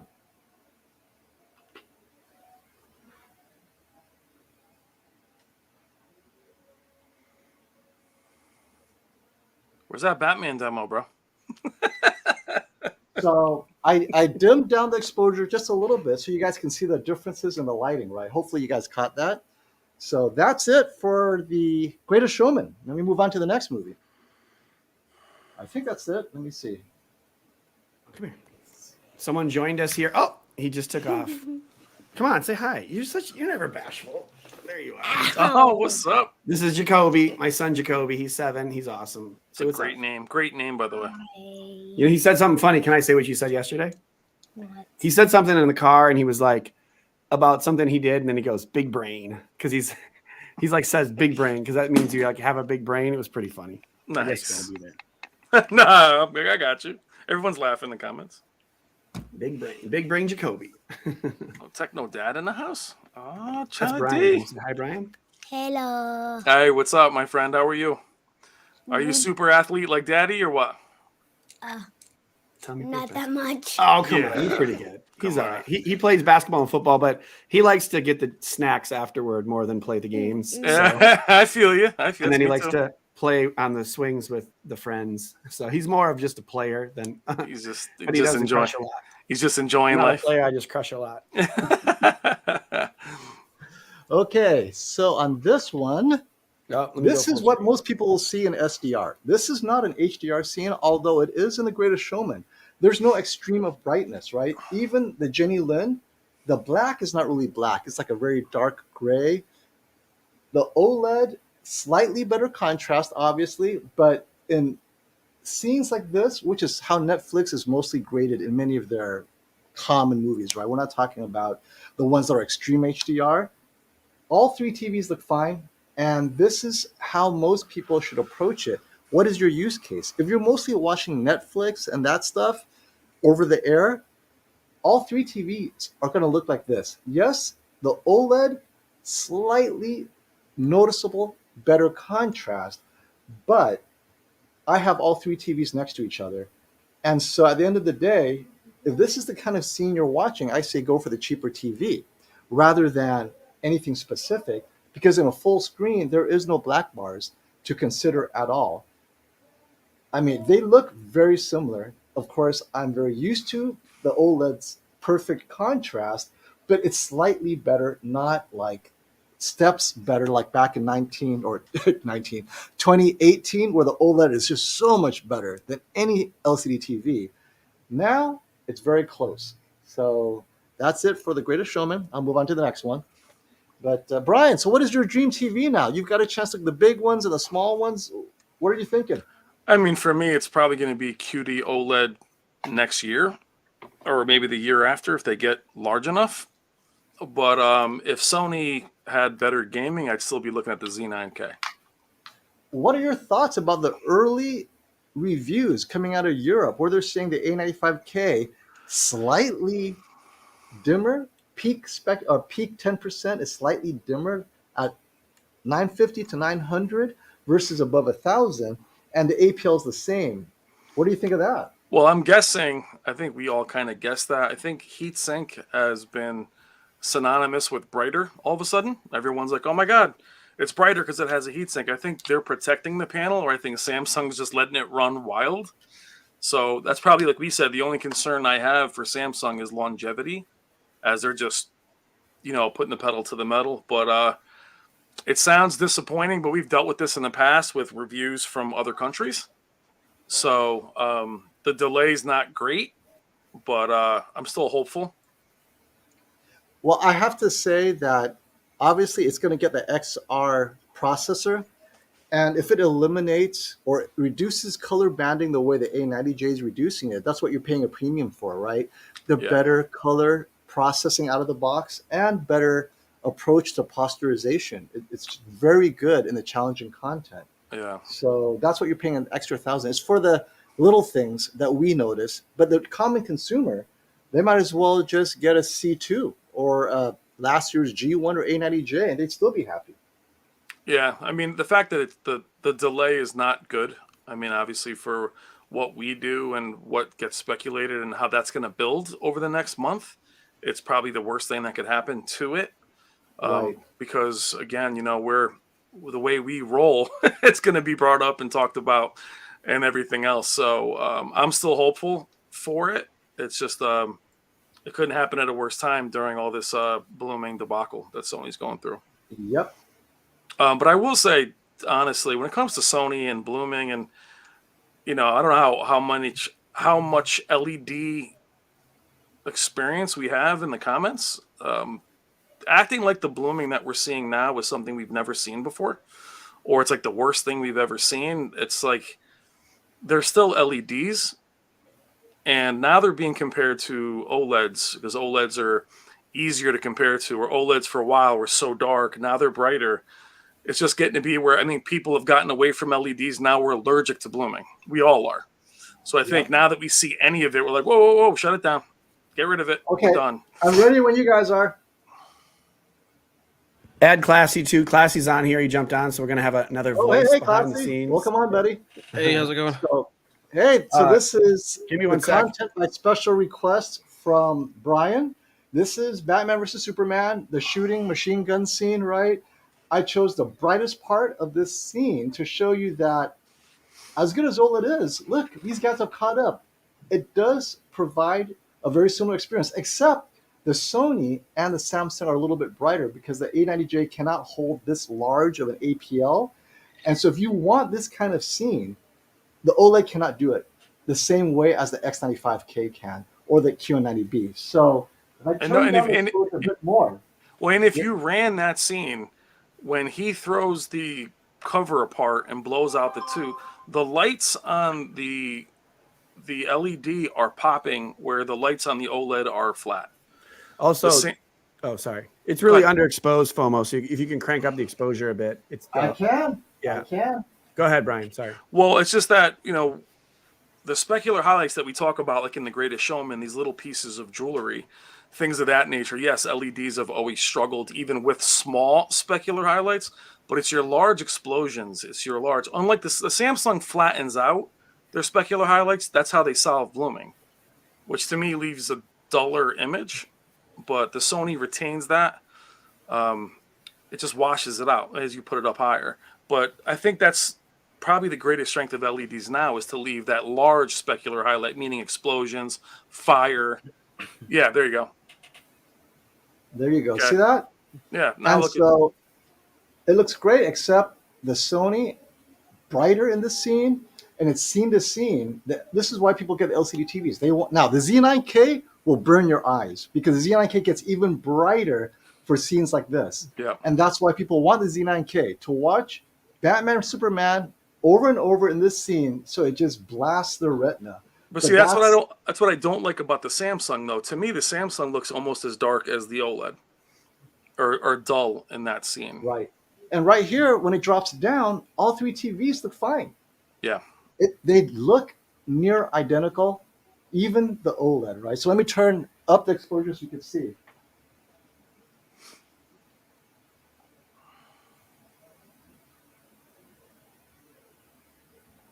Woo. So, anyways, I'm just Right? If you playing look at the some- black levels, so I'm overexposing for the black levels, right? Shutter speed 1/80, f 2.0, compensation plus 1.7, ISO 500. They all look pretty good. Even the black bar on the Sony is fine because there's no edge brightness to blow up the back bars. And on top, it's not super bright, so the black bar is kind of preserved. This is a great scene. If this is what you're telling me, hey, most of the time the OLED doesn't separate itself, you're paying a premium if you have black bars. I would, because I don't like blooming in the black bars. If you watch mostly full screen content, I think it's phenomenal if you can get a good deal and if you need the brightness. You guys saw how bright both of the LCD TVs got and how much brighter the Sony could get in accurate picture mode. That's pretty impressive. Well, I think why this has become even more concerning is, or at least harder, is that now with OLEDs used to be so much more expensive. And now we're actually the other way where you can't say, well, hey, the LED's cheaper. The OLEDs. So that's why we always had 77-inch OLEDs at 15K. Now you're saying, okay, well, it's got better contrast ratio, better blacks, and it's cheaper. It really leaves the LED very little room to go anywhere. And then you add in the gaming aspect of it, and it makes it a hard sell in that regard. Yep, in this scene, the Samsung is slightly brighter than the Sony, and both are way brighter than the A90J. So the X95K and the Samsung, close in brightness. Samsung is going to touch brighter at its peak where that flash is, but OLED cannot even keep up. And this is not ABL or anything. It looked like this when I got to this scene, but OLED's not supposed to get bright. So a lot of people are saying, well, it has a heat sink. There's only so much heat sink could do. It could raise it to what? For this TV, 150 nits APL, and on the S95B, just over 200. But this scene is easily brighter than that, right? So on the Z9K, they can get to 2,000 nits maybe, or 1,000 nits. In this scene, if we get to 1,000 nits on a Z9K, you'd be blasted out of your chair. It's so bright. So it's something to think about when you are shopping bright LCD TVs. Make sure this is the kind of scene you're looking for. You're not looking at delicate dark scenes. Get an OLED.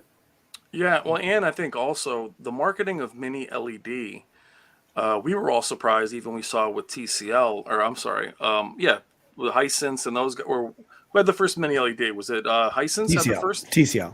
TCL. And we were just like, oh, why is there still any blooming? Are they crushed blacks? Now we're seeing, we're seeing that like, hey, wait a minute, what are we doing in regards to, like mini LED we thought would be OLED blacks, and it isn't. They still do bloom. It still does happen. And micro LED is what we're all hoping for, but mini LED still bloomed last year. The Samsungs did too. I have to, I definitely think that so far from what he's shown here with the X95K, which I can't, I can't tell everything from it.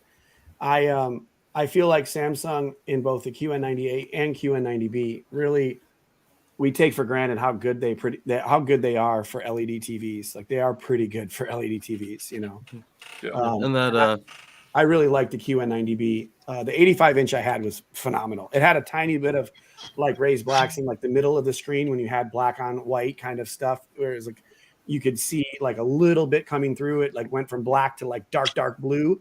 But overall, it was as OLED-like as I ever seen with just like amazing highlights. Sorry, what were you gonna say, Classy?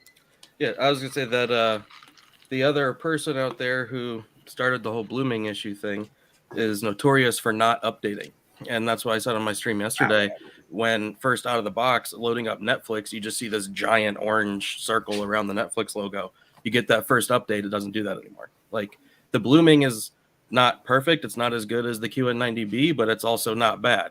The only problems I had is the black bars. Like it seems like really bright areas bleed too much into the black bars, and then just general content contrast and color was just not where I saw the QN90B. And then that's it. Like I think if Sony brings out some updates and can tune the algorithm to fix those black bars, and I don't know if they'd be able to do anything about the color part of it, but with some updates, I mean, we saw how much the QN90A last year got better with updates. Exactly. So this has a great foundation. Absolutely. Yeah, it's just the way it's shipped.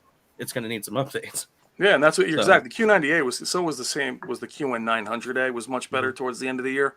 Yeah, and the B. What I like about the B is they took everything they did great last year and fixed the problems.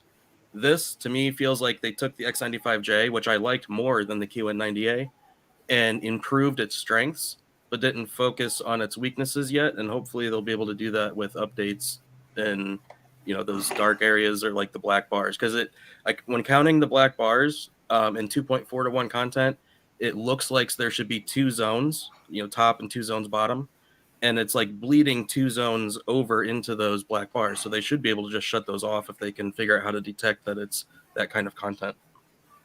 You can put that dude super chat up, Brandon. Okay, just real quick. Netflix, this was a scene that the X95J couldn't handle at all. It just, everything was raised. I mean, it was a mess, right? So the problem is in this scene, you had major blooming and you had lifted blacks everywhere. Right here, in particular, right? Something like here on the X95J was no good.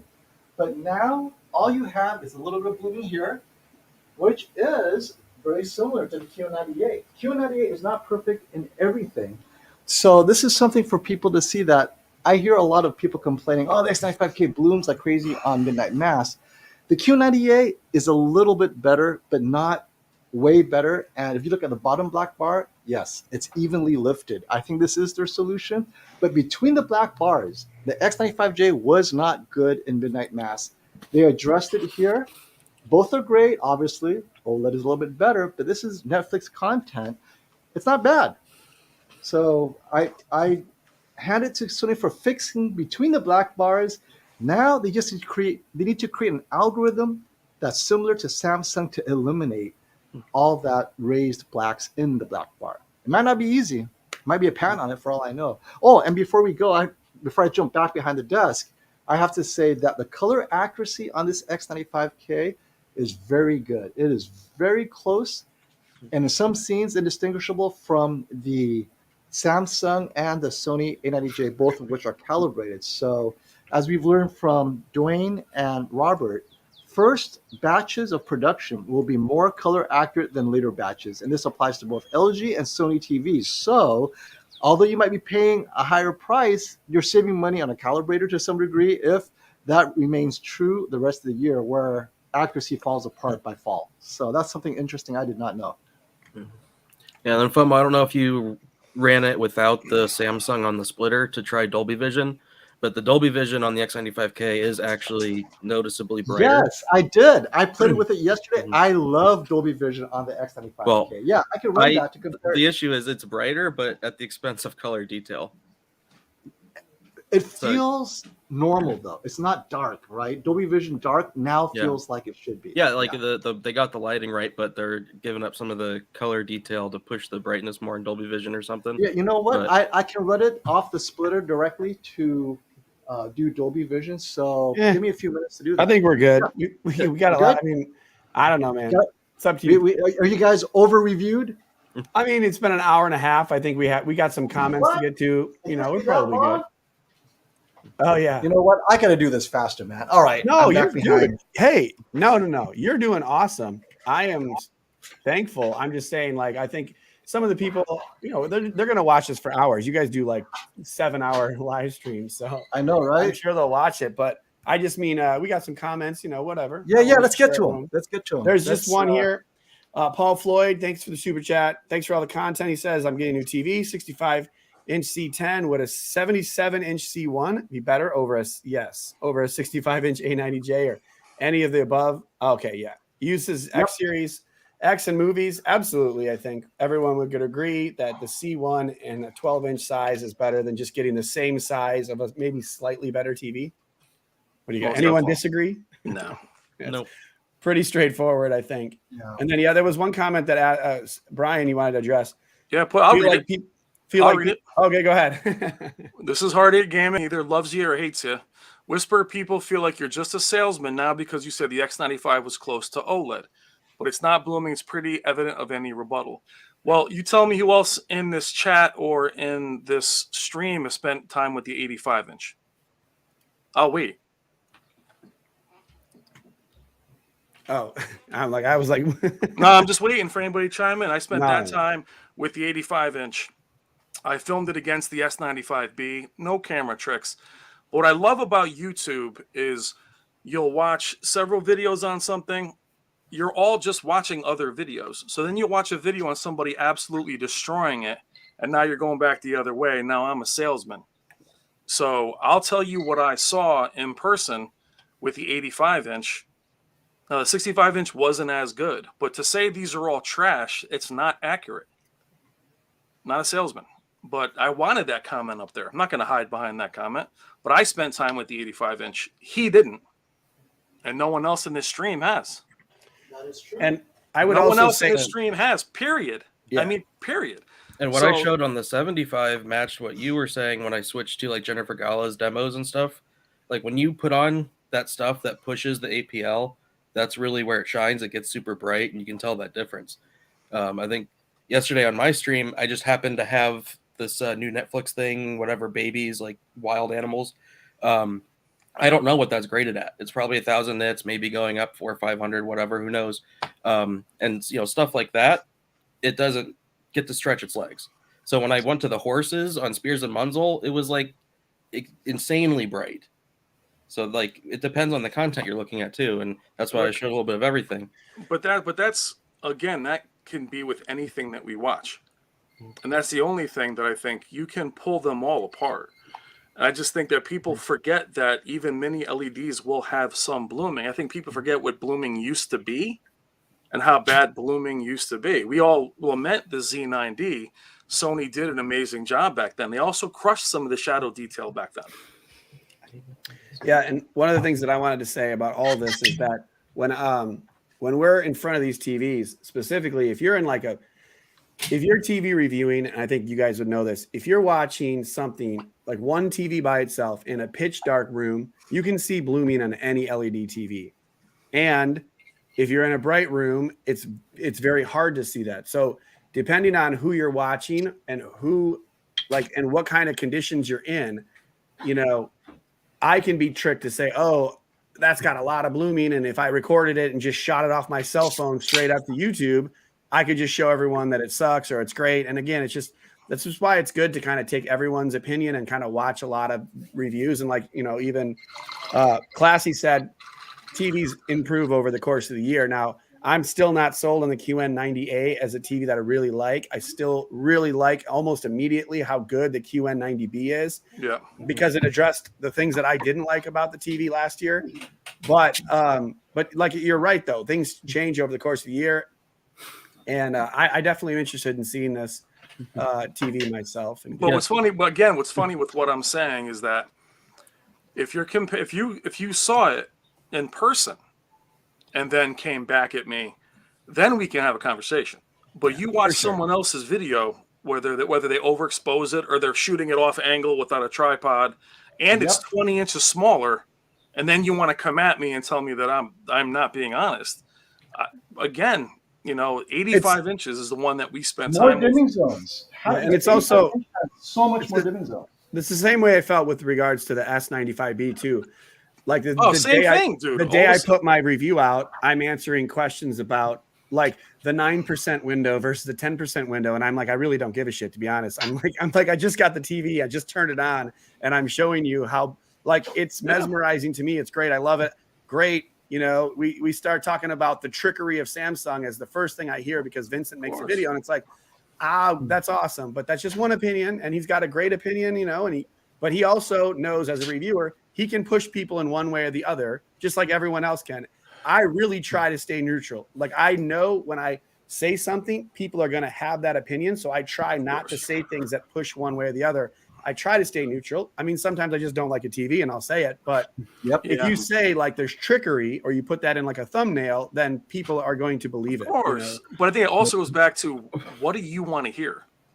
Yeah. See, all of us that are doing this YouTube game, we don't care the TVs that we have stay with us for a year and we move on.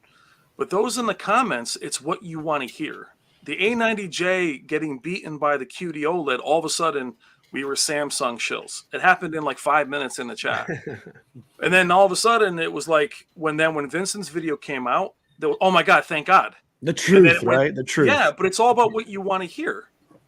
So it's that's fun. It's fun. Yeah, last night on AVS. I had to go after yeah, it. for sure.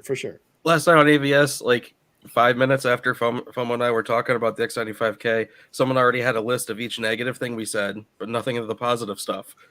And it's like, I was also saying like how good the motion is and how bright it is, like in these high APL scenes and stuff. And if you have a sun in like a bright outdoor scene, it's much brighter. None of that stuff gets listed. It's just all the negative stuff. That's why I had to do this live stream, is to demonstrate we all know the blooming issue, but they got to see in APL scenes, what does it do? These are good things, color accurate out of the box. I mean, I'd be completely happy with the color accuracy of this Sony. I wouldn't need to get it calibrated. Sorry, Sammy. It did, honestly, it did. Like when you were showing that last scene where you're talking about the three, the Sony and the Samsung looked a little greenish in the tint in the face, while the Sony X95K looked like more accurate. Now, I'm sure that has to do with like a small intricacy of like how you're shooting, because if the other two are calibrated, then it's likely that the X95K is slightly off, and we're just seeing the reverse of that. Yeah, and if you're going to push a touch of red, it's okay for the skin tones. I'd rather push a touch of red than a touch of green. Believe me, all day long. Yeah, and then Heart8 made another super chat about the Yeah. black bars, and it's like I showed the black bars, and FOMO just showed the black bars. Like we're in agreement, the black bars need improvement, and they could probably, hopefully, fix that with an update. But And if I you would go say- back to my stream, the blooming in content was never really talked about or gone out. Like it's not, like I said, it's not bad. It's not the best. It's not the worst. It's probably a little bit above middle ground, which is what I expected on their first mini LED. Like the blooming is not an issue really. It's black bars, and then for whatever reason, some scenes like there's color contrast missing or whatever, and that might just be something else they could do in an update. Like I haven't actually ran through all the calibration and sweeps and everything to see what's going on, but maybe I can calibrate that and fix it. Like I just got it open last night. Well, look at his comment. Read his comment. So to re-listen to you all, we need to see it in person. Classy. That's still not you seeing it in person. Well, he's saying, So do we you're one or the seeing- other though? He's But saying yeah, one or the yeah, other. exactly. But that's And the point. what I would say is that you should listen to who you trust with reviews. But then if you're going to buy a TV, I'm sure you should see it in person, because Yeah. Of course. I may see Oh, something see- differently. And I would say like trust the people that you trust regarding TV and these reviews. And then once you buy it, obviously you're going to watch it. And if you don't like it, you're going to take it back. So that's kind of a funny Yeah. question, because obviously you're going to see it in person before you're going to accept and keep it forever, right? Unless it's the S95B, which is not available to be seen in person. Well, unfortunately, you can around see it in here, person, none of them are right? available in person. No G2 either, right? Nothing. I mean, my Best Buys, the two that I have around here, none of them are in person. No but that's why X95K. No, but that's what we've always said. The best thing about all of us is you get a collective, but you have to be able to have some flexibility about what one sees and one doesn't see. Mhm. Right. So, but when you get into, once we get that ball rolling that way, the same way Vincent came after us, now the Samsung was not accurate at all. Right. The S95B was completely inaccurate. Well, that wasn't true. Same with every other way we get the ball rolling. Now, all of a sudden, the X95 is a complete piece of garbage. And it happened like overnight. So I know that's not anybody's intention, but you see how the ball gets rolling. And it's like now, no matter what we say, now I'm lying to you. Yeah, the What most is- of my negative stuff came from just having the QN90B, which I know you haven't gotten yet. And I'm excited to see what you think of the QN90B, all of you, because we know what Brandon thinks.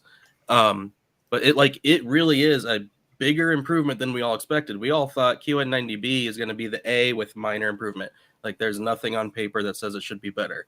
They focused everything on the processing, and it leapfrogged, in my opinion.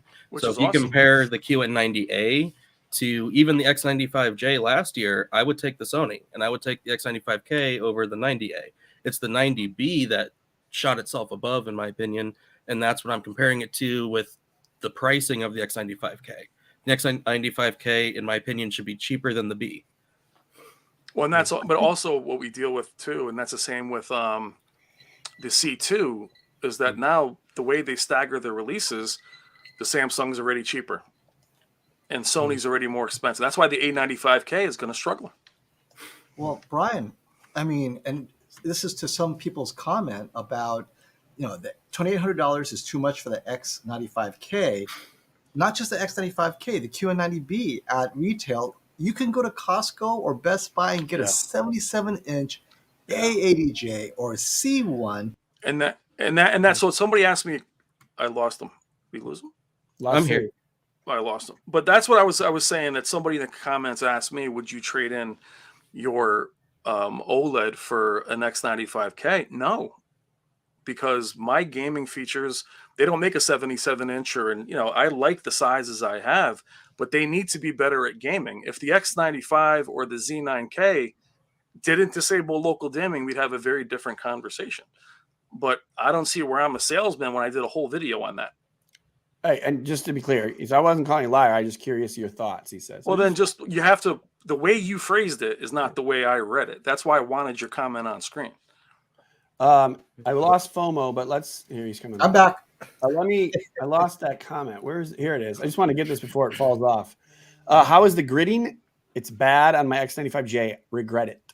Grid effect, maybe. Grid effect. Oh yeah. Gaming. Yeah. Venetian. I haven't yeah, seen all kinds of anything stuff. about it yet on this. But yeah, I only had it for one night, but I haven't seen anything. Cool. The only thing that I've seen is like, again, this doesn't matter. I don't dock points. It's just menus. Menus are not pretty. But I think we all know that the menus don't look pretty on LCDs. Sometimes I think Sony has some like it has some grayscale shading on some of their menus. So then it's like you can't tell if it's the gray or if it's blooming sometimes on their LEDs. Have you guys seen that? Like when I don't know if the local dimming just like somehow detects that it's a menu because it's not moving or whatever, and like it just turns itself off to say it's energy. I don't know. I just know the menus don't look good, but the content, like in a vacuum, it looks good. It's just when I compare it to the QN90B and the price difference, that's where I struggle with a little bit. And I think, either drop the price, give it a firmware update, do something, they can make it viable. It's got a good foundation. All the hardware's there. It just needs a little tuning. Yeah. Cool. It's another question I was going to put on there, but I didn't. I was going to ask you, Classy, you actually, didn't you have some issues with, like, what did you say? Like it just came in, it's super heavy or the package? Oh yeah. That's, ridiculous? again, that's nothing to dock points, but it is like 140 pounds in the box. And that's only the 75? Yeah, the 75, 140 pounds in the box. There's not one, but two full sheets of cardboard covering the screen, which is great because it protects it. Yeah. So I'm not complaining about the packaging. It's just, it's a lot to unpack. And then the weight, like the weight of the TV by itself is 100 pounds. Oh, the X95? Yeah, so I'm getting the 85-inch, which means that's going to, the box be bigger. It's so heavy. Yeah.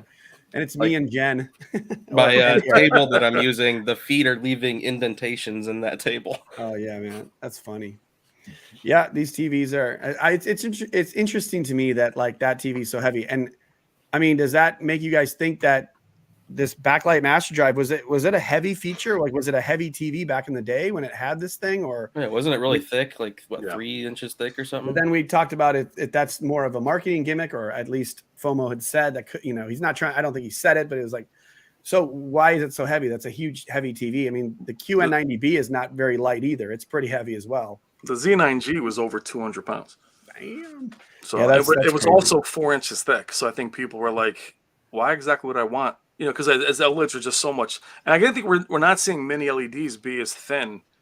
Like Classy, is the 90B thin? It's pretty thin. Yeah, it's pretty thin. Yeah. Like because the Sony's is still pretty stand thick. Was probably like the heaviest part of it. Okay. Yeah, I was surprised that Sony TVs are still going to be as thick as they are with mini LEDs. They said that they're not super thin. Does anyone mess around with the PS5 VRR yet? On what? I don't know. I think on the X95K. Yeah, all of us have. Yeah. The problem is they keep pulling support off of games that were supporting it. Well, elaborate? With the X95, it's a mess because it does this. I did a whole video on it. It does just disable local dimming completely. Yeah, well, I thought he meant just in general play with the PS5 with VRR. Like it launched with X number of titles supporting VRR, and now they're taking away some of the VRR from some of those games that were supporting it. Did they really? Yeah, Matt's been talking about that. It's like I think he said like Apex Legends had it, and then they pulled it off of that, and now some of the first party games that had VRR now don't. It's a shame because what it did for Spider-Man and Ratchet and Clank, I mean, it really is a game changer. No pun intended.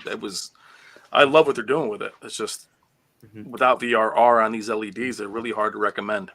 Yeah, not without them, but that's another thing. Last year with the X95J, it didn't have VRR, but its game mode without VRR looked better than Samsung's game mode. Now, now VRR matters more. So and that's now I'm definitely want to get you and KG on a gaming video, because it's like when we talked about VRR, everybody wanted it, but we thought it was for screen tearing. We thought that TVs that were 4K 60 would be fine because the 950H had a good looking game mode. Now you realize you needed HDMI 2.1 just to get 40 FPS on Ratchet and Clank. yeah. Like using it in weird ways, you're like, oh man, but sorry. And now you need VRR to kind of unlock the frame rate, which sucks because I'm telling you, the X95K at 85, once the game mode was disabled or the VRR was disabled, the screen was purple. Mm-hmm. Yeah. And that's not how it looked when I disabled local dimming in movies. So, Yeah, FOMO, you and I gotta figure out like how we're gonna plan and arrange the gaming part of the TV shoot. Oh yeah, we got to talk offline because I spoke to Brian about this, and it is unlikely to happen for many reasons. We'll talk about it later. Okay.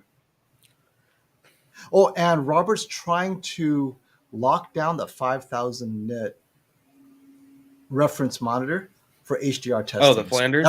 Yes, because I spoke to Stacy, and Stacy's like, you got to get Robert to get it. There's no way around it. It's you can't judge it without that 5,000 nit monitor. So I said, agreed.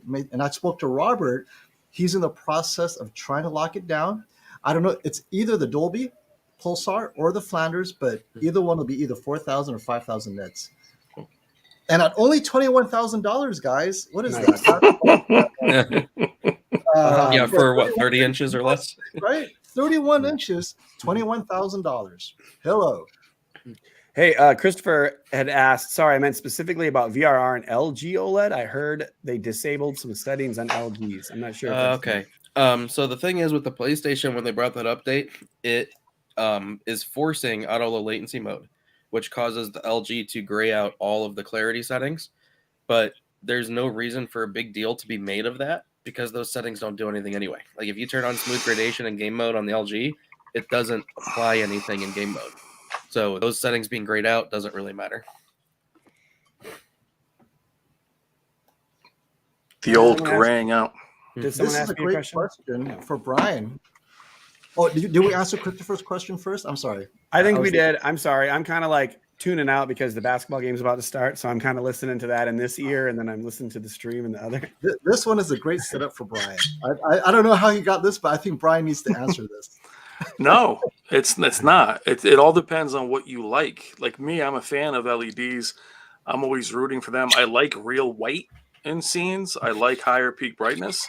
So would I say it's better than OLEDs? No, it all depends on if you like LEDs. I know plenty of people, even with these brighter OLEDs, just don't like OLED's image. So if you still like LED, yes, the X95K is one of the best LEDs. There's so few of them now, though. That's the problem. Is like, remember, there was only 2 OLEDs and 20 LEDs. Now Sony has 2, or 3, I should say. And the X90K that I have now is so bright that I think that thing needs to tone down a little bit because I'm having a hard time controlling how bright it is, which actually hurts the picture quality a little bit. But I still, if it had gaming features, I would definitely consider it. But the local dimming is what I need. I'm a cinema gamer. I like the cinemas of campaigns. Even in multiplayer, I love having the best image quality possible. So that's why I can't go with. That's the only reason why I don't have an LED. You know, it's a great discussion, Brian, because we talked about this. We're willing to accept input lag of 30 to get amazing image quality, or 24. We Just don't need 9. Like 9 milliseconds is amazing, but so what? Just a cinema game mode. I mean, Classy knows this better than anybody. If you're playing campaigns, you're going into a dark cave and you see every HUD light up, you want to just shut it off. Yeah, So the Sony projector I had that I used to play on for over a year was what, maybe 40 milliseconds or something like that. So, I mean, it's certainly playable. And an OLED, you could have amazing image quality and play well at 25 milliseconds. I take it all day long. I mean, the early days of the 360, people were playing on plasmas with 80 to 100 milliseconds and never knew. Bro, I was playing on a Panasonic plasma, and I think I looked it up. It was like 75 milliseconds. I was still dominating, but I was like, damn. I was like, wow. pretty crazy. Here's a quick one I just wanted to address. FOMO not the right place, but more audio, videos, home theater thoughts, specifically HT 2-channel music playback. Absolutely. I'm done setting up my turn-off system, everything, and we'll have more various audio with top-of-the-line sound bars. What are the differences? We'll try to do some fun oral binaural 360 stereo to see if you guys can hear the difference. Definitely. We're going to have fun with that. It's just we're so busy because we're in the TV season. As the TV season slows down, meaning launches, I can get more heavy into stereo audio. Like I want to share how my ProListen sound in stereo. I love them. They're great. Also, my custom-made Dennis Murphy 3-way speakers, where I told Dennis, build me a pair of speakers, cost no object, what drivers are you going to use. It's just so fun. So, yeah. That's when you know you have high-end stuff, when it's named after a guy. I know. People know who Dennis Murphy is, Philharmonic, BMR. Like I have the BMWs, I have these, and I have the Dennis Murphys. That's when you know you're rolling big. Such an audiophile, man. I got the Dennis benchmark Murphys. amps. I mean, Shout come on. Shout I out just to love Dennis there's no time. I'm such a TV guy, too. Yeah. Well, that's why, I mean, I can share this because, look, I mean, I think the A95K being delayed is not good. I personally am happy it's delayed a little bit just because I got to catch up on what QD OLED did to all our schedules. I mean, I have a ton of content. I have the A80K content I did, the X90K. It's like, it's got to slow it down a little bit. Yeah. Only problem is for the shootout, I don't know if this TV is going to be in the shootout. So I hopefully it's not. It can't. It can't. When's it releasing? July? July. Depends on when in July. I mean, Come on, baby. They'll release it one day before. We got it. right? Put it up. Don't tell me if they can't get one delivered like the day of. They'll do. I mean, if they can get some hours on it and get it calibrated, right? I mean, a couple days before. Well, you got. I mean, how many hours do they have to get on 100? 100 at least. So 4 days. Yeah. You got to get it 4 days. No, you run. Yeah. 4 days of 24/7. Just don't do Aquaman like I did, and you're good. You just let it run. They need to get that color pattern. That color. They got Stacy's pixel flipper. That thing is cool. I like that. Yeah, Amber Heard burning in your screen, baby. Yeah. That's what it was. Aquaman, funny. 400 hours. Here, I just Christopher, appreciate it. I don't have. We're waiting on a couple things. I'm trying to get a couple products in for my other channel. Got some hopefully XM5 headphones, some watches, things like that. So nothing quite yet.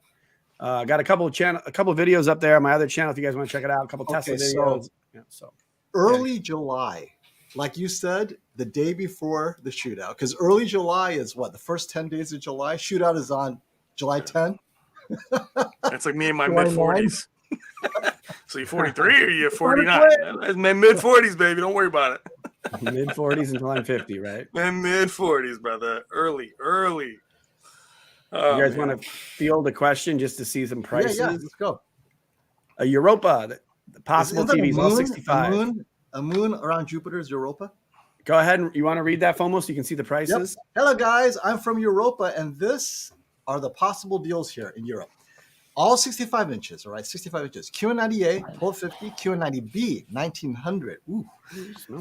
S95B, 2700. C1, 1500. JZ, 1500, 1950. Sony A90J, 2700. Which would you go for? Okay.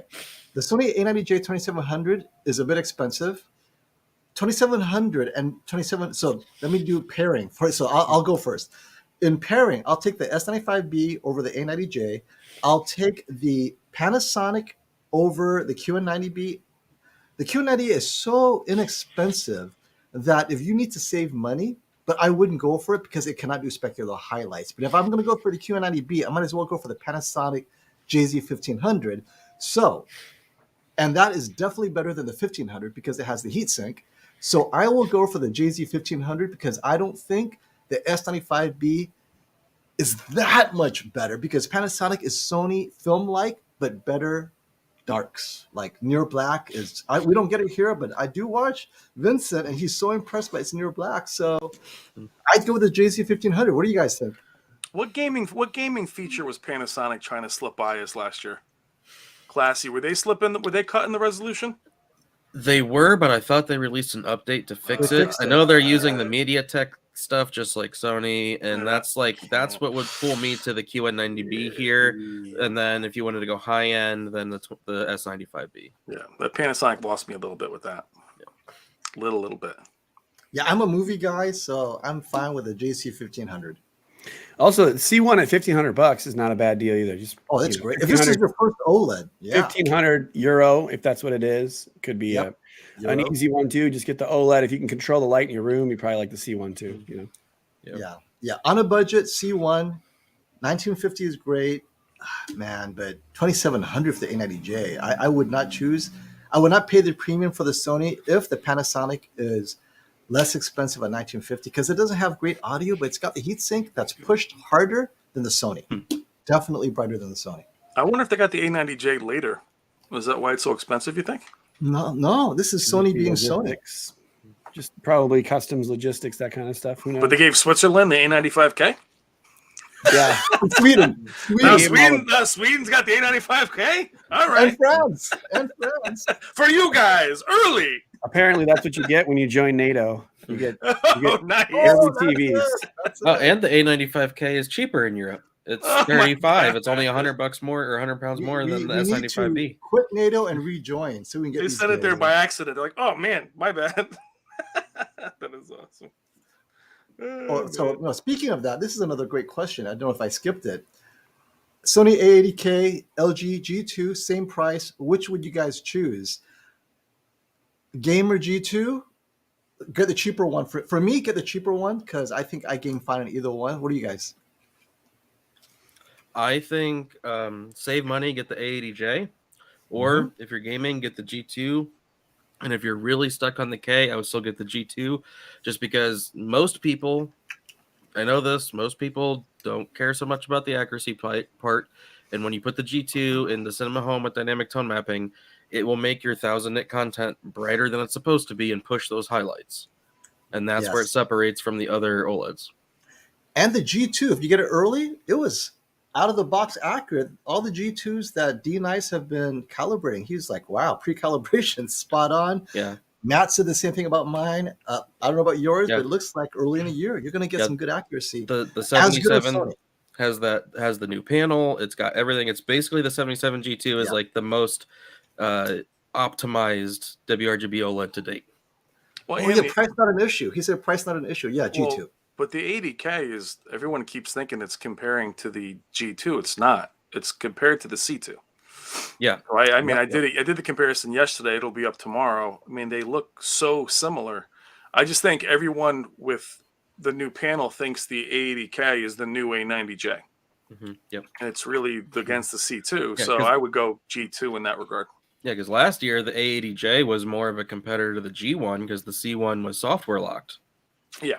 But this year it's not. So the C2 versus the A80K, and then the G2 I think is just king of the WRGB OLEDs. Yep, just on it. You're liking it? Oh yeah, it definitely can push more than I ever saw the A90J get to. Awesome, brother. Just wanted to respond to this Truth Seeker. I didn't mean that I am just neutral on TVs. I'm saying I typically say it has blooming, but I'm not going to be like it has blooming. Don't ever buy it. Is what I mean. I'm not going to be trashing the TV and just say my opinion is that's it and it sucks and don't buy it. I'd just be like it has blooming. You can see it. Make your own choice. Is what I mean.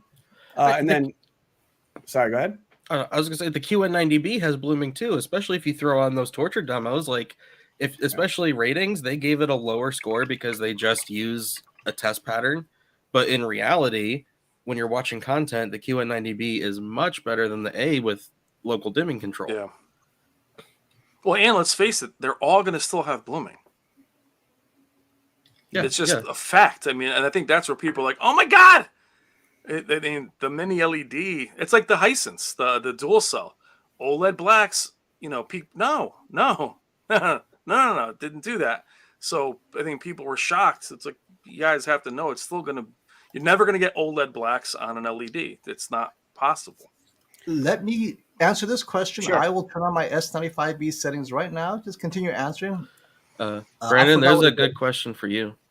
Manny Johnson, 831. What is it? Is the G2 better than the C2 in terms of hiding cables when you're mounting it? Oh, yeah. I mean, if you're mounting it, the G2 is better in general, just because everything can suck tight to the back, and then you have a TV tight against the wall. I mean, yeah, the C2 is going to have the part that I don't love about all these OLEDs when mounting to the wall. If you have a side profile, is that normally you have a mount, then you have the OLED back, and then you have the OLED screen. So by the time you get to the OLED screen, it's 4, 5, 6 inches out from the wall on the cool looking TVs that look better on stands. So the G2 or the Samsung frame look really cool because they can be perfectly tight. And yes, Flush. the G2 has, it can be put perfectly tight to the wall on that mount. If you have a recessed power outlet, and it does have like cord concealing toward the middle.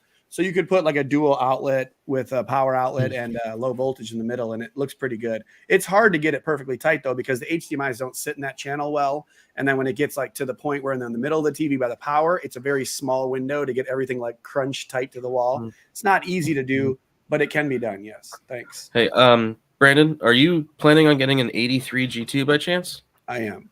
Okay. It took me, Miss Classy, and her dad to get it. It is not light. No, they're Yeah, heavy. that's funny. They're very I heavy. thought they were supposed to be like 40% lighter. Is it the same as the problem with the C2? That's a 83? C2. Yeah, the 83 is the same weight as the G177, or roughly about the same. It was just really awkward, especially they're using awkward the as shit, for mount. sure, dude. Because Well, I there's was nowhere to grab it. That's the problem. Is there's no good hand grabbing spot. Well, I was shocked when I saw it, because in my mind, I'd spent time with the wallpaper. Oh yeah. So I'm like, oh man, these G's are going to be so thin. And then when I saw the G2, I was like, what's up with this Samsung? Yeah. I was. Are you used to it now from the front, Classy, with the silver bezel? Oh yeah, I got no problems. I use a vase mount that sticks out maybe 6 inches from the wall. And what I love about the build of the G2 is that silver line around the back is perfect for bias lighting. So I put my media light kit around that, Nice. and it fits in there perfectly. I might have to use a link. Yeah. I'm still not. That guy at Media Light is I think his name is Jason. He's a really nice guy. I'll have to give that a look. And that is cool. Like, you can get like you can just get a normal mount, like just not a tilt, but just a fixed mount that you could put the G2 on, where you could discard that idea of using their mount, and it'd be more stable, and just put it up, maybe it's a ½ inch away from the wall, and then get like bias lighting behind it. That'd be pretty awesome. So, and you can still get the recessed power outlet. Then you have a little room in the middle for the cords. If they're not like perfectly all neat and tight, you could have the cords in the middle kind of into the wall, and then you'd have power outlet, and you could have the light, like you said, around it. And that would be pretty awesome. Yeah, even with the flush mount, you could get the bias lighting to work, like because of that. There's that little gap. Those mounts are just so small. I didn't even open the box of it. I'm like, I'm just not doing this. Real quick, filmmaker mode is the most accurate for HDR. Movie mode is the most accurate for SDR, or really low grade HDR, I guess. I have brightness at 50, contrast 45, and this is thanks to Sammy Prescott, who did all of this work. These are the basic settings though. So he actually calibrated the colors, but I keep all this stuff off. Color tone warm too, and I don't change the gamma. I normally watch in the dark, so it stays at BT 1886. Color space is tricky, even though it's on auto. If you are, look at this, I normally go to custom so I can control it. So, and thanks to Classy, who gave me a bit of that. If you're watching movies, go to DCI-P3. If you're watching Spears and Munsell content, go to BT 2020. Auto does not work. You have to designate it either DCI-P3. Now, if you watch movies, DCI-P3 is fine. For whatever reason, it's on 709. I think because it's on a menu system right there. Yeah, you're in SDR right now. Oh, is that what it is? Yeah. Yep. And then, yeah. That's it. Very simple, man. Yeah, I have a settings video too that covers Oh, that's right. Do your settings video. Yeah, fairly universal. Like, just try to keep it accurate. Like, if you want other settings that are boosted or whatever, I know KG's working on his type of settings, but my settings are trying to tame it in a little bit. Guys, I got to run. All right. Thank man. you for coming by, buddy. No problem. Thanks for having me, as always. And wait, Classy. before you leave, don't forget to subscribe to Brian's Tech Therapy channel. Yeah. So you have a new channel or just your main channel? It's my main channel. Well, and also, what's your most recent video up right now? It's the A80K reveal. Boom, there you go. Awesome. Check out his video, man. Go So, check it and out. tomorrow we'll have the C2 versus the 80K. Nice. So, except it Yes. was so bright in the store that I still had to put it up. And I'll do some. If you guys have any questions, I know Classy, you'll have questions about gaming on the 80K. I should be doing it this weekend to see if it dims. At the Yeah, that's the shootout, main concern for me. just quick before you leave, at the shootout, getting the Asylum Wild, are we going to have another bar walk this time? Oh, hell around? yeah. Come on. Live You know we stream? are. I would just say this time, well, we did the whole thing that if you guys ever saw the movie Swingers, Oh, because we're like, yo, this I place is love it. dead. This So place we is like dead left, anyways. we left Yeah. a bar that was getting busy to walk like 7 miles. To a bar that had nobody there. Nobody there. Dude, here's the thing. In dress shoes. In dress shoes. We gotta Yeah, do we're live stream. like, yeah. We got to do the live stream a little earlier so we get the tips coming and then we can go Oh get my the drinks, God, right? That I'm was, kidding, I I'm mean, kidding. that was crazy. great. But I'm like, People are where are we asking. going? It was That funny. was fun. It was fun. We're gonna have a blast. We have all kinds of commentary this year. It's gonna be great. Thank you, my friend. Okay. All right, guys. I will Hey, see you, soon. Brian. Have a good night, Take care, dude. fellas. Bye bye. Hi, buddy.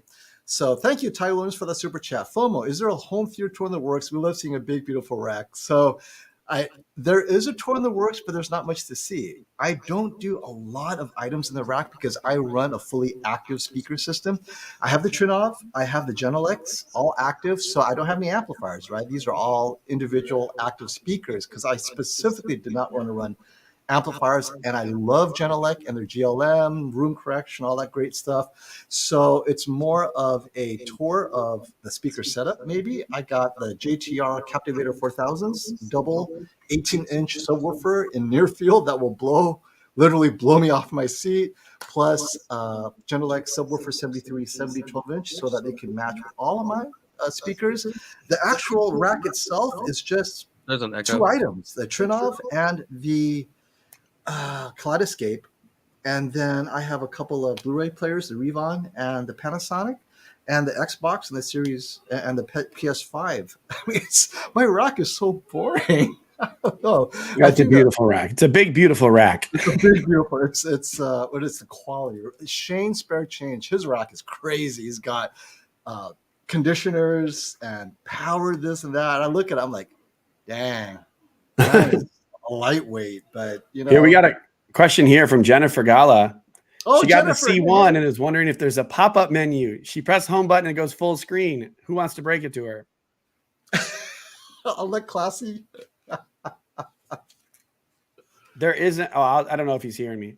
Oh, No, it's okay. There isn't. I don't Hey, have a C1. like press a the home settings menu or I- changing the input. I think she's talking about like the old school, like the pop-up menu, like back in the C10. Yeah. What I you think- see yeah. Yeah. Unfortunately, it disappeared, Jennifer. They now have a full home screen. It just goes all the way home and you leave the input. And fortunately, it's a little frustrating. There is a pop-up, I believe, once in the settings, right? Is that it?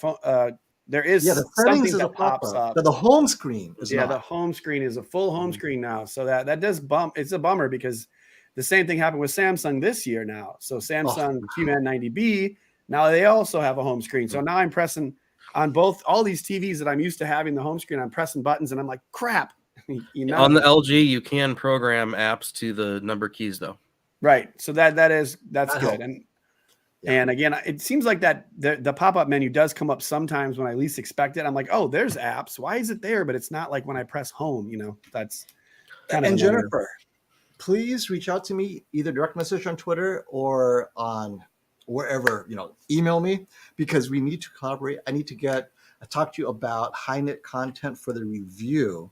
And we have specific needs, and we would love to promote you as the director and creator for the review content. So, Jennifer, I reached out to you in message, but if you can DM me on Twitter at FOMO Reviews, we will make sure your content is at the shootout if possible. Awesome. How do you guys get your TVs? Christopher asks. Do you ever buy retail units? That's all we do. Or the review units that you have to send back. And how do you even ship them back? It's a lot of work. So I have a complicated answer because I do all of the above. I buy them, but I also get review units shipped to me, and I have to return them. But sometimes I get to keep them, and I'll tell you when that happens. So I've only got to keep a unit once. TCL let me keep the 6 series mini LED, but I don't know if they let me keep it. I tried to ask them to remove it because I don't have room. They kept on ignoring me. You know what? I'm just gonna have to. So I gave that The away. shipping cost is probably too Yeah, much. They shipping probably didn't cost is terrible, logistics. They're right. like, let them keep it. And Hisense is like, look, this is, here it is.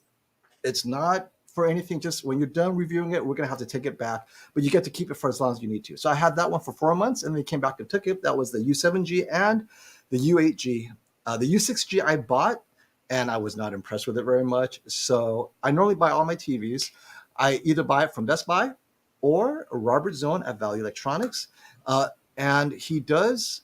And I do have to pay for QC and calibration like everybody else. I mean, because I do a lot of them, it gives me a little discount. So that's absolutely awesome.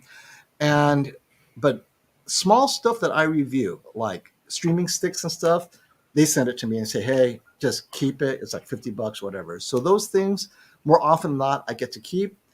Oh, I have never been paid by a TV company, though. That'd be nice, but I would have to disclose that. And Samsung this year is allowing me to get review units that I have to return. I haven't yet received it yet. I'm trying to get a QN90B to see. But the thing with Samsung is if I want to hold on to it longer, I need to get it closer to the end of the year. Otherwise, I only have 2 weeks to review it. So I don't like the 2-week limit. I do not get to know the TVs. This is why I'm not on the review circuit, because 2 weeks is not enough time. You have to buy the TVs to get to know it. And sometimes I don't have time in the first 2 weeks. I got a life, right? So that's how I treat my TVs. Cool. Yeah, I'm similar. It's similar for me too. Sony's right here next to me, so I can go over to Sony and pick up stuff. But I'd love to be there, dude. Yeah. You're so but lucky. they're I haven't got anything from Sony this year yet. It's more in the summer and stuff as things are a little calming down. But they got bigger fish to fry than old B the installer with MKBHD and like digital trends and people like that. So I know where I'm at on the pecking order. I got plenty of options to get TVs, but it is what it is. Yeah, FOMO, I really want to see you get the QN90B because you have the A and then you have the X95J and K. You could do the 4-way perfect lineup. So hopefully you're able to get it. But yeah, I basically get everything from Robert, or I have Total Tech Support at Best Buy, so it's an easy swap at home. And then I don't know what these didn't get my question supercharged. Great content. You missed Francisco's comment super chat twice. It's okay. No. I'm going back up. I'm so sorry, guys. I was looking through here to try to find this question because it was a miss.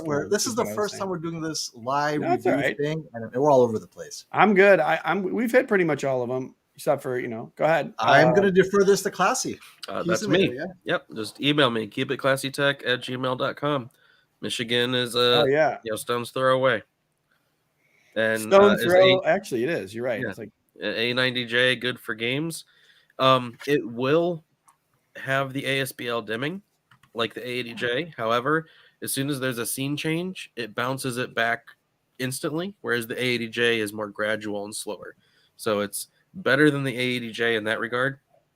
But if the gaming is really important, I definitely recommend LG. Me too. This is a funny question here. Oh, sorry. Go ahead. No. Mohammed here is going to pay us $10, which I appreciate, to tell him if he's dumb or not. I like this. This is pretty funny. No, I'm kidding, dude. Someone was willing to sell me the 85-inch Z9J for 3,500 Canadian, and I passed. I live in a condo, and we need to get a larger stand. The TV distance is 8 feet. Dumb of me to pass up. Well, my short answer is yes, because isn't that like super expensive in Canada, and that's like super cheap? Yeah. Isn't that TV? Wasn't it like $9,000 or something? Like it started off at 10,000 at the beginning of the year, and then it went down to 6. I don't think it ever got lower than 5. So you got a great deal. And Canada, it's like more expensive. So like that would be like 6-7 for them up there. I think. Yeah. So that's. I mean, it's like half. He's talking about like half price retail for 85. Now to make and 8 feet is for me. 8 feet, 85 inches, fine. I would do that. Some people would argue it's too big. And they would go 75. I think 8 feet is fine. I mean, I'm at 9 feet, and I got, or like 9 or 10 feet, and I'm at 83, and I love it, Yep. But I mean, I have a huge wall, so anything smaller looks tiny on it. This 75-inch frame looks like so tiny on the wall. It's ridiculous. If you have floor to ceiling windows, Z9J is perfect. If you're in a bright room, it does have blooming. If you watch a lot of, that kind of content, if you watch full screen, it's amazing. Very much like the X95K I just reviewed here. I would say the Z9J is similar in that respect. Black bars is no good. Full screen is great. Now, are you done? Nah, because you're going to get the Z9K opportunity next year. So I think you're okay. Invest in Bitcoin. That was entertainment. Not business advice. I'm gonna have to leave in a couple minutes here, so I don't know. Yeah, let's wrap up when you leave. Yeah, let's Been catch on up with for all the super chats 2:15. and we'll wrap It's pretty solid amount of time. 2 hours, 15 minutes. Pretty Yeah, good. this is great. And hey, thank you for joining us, Classy. I know you have a busy day too, buddy. Yeah, I'm actually off this week, so just got home and So he's All not right. so busy then. yeah, I'm kidding. rarely. But Normally you are. I don't even know Yeah. how you guys do this. I don't know how you guys do all the stuff you do. I guess I spend a lot of time coaching my kids though. So like now I'm done coaching and I keep feeling like I'm missing something because I normally would have to like rush off to do a sport. But yesterday we picked the kids up and we were like, what are we going to do with ourselves? We like drove around, went shopping, got dinner, and we had nothing.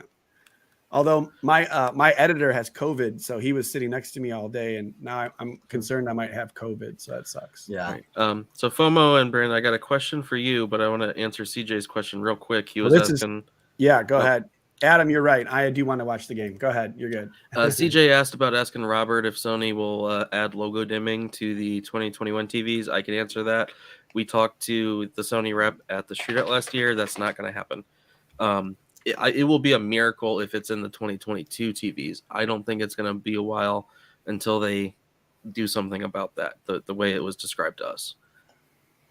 But my question for FOMO and Brandon, what do you guys feel, or what are your thoughts on, because I'm getting feedback, I'm getting split feedback about when I get a new TV, I like to live stream it with the audience to interact and give initial thoughts live.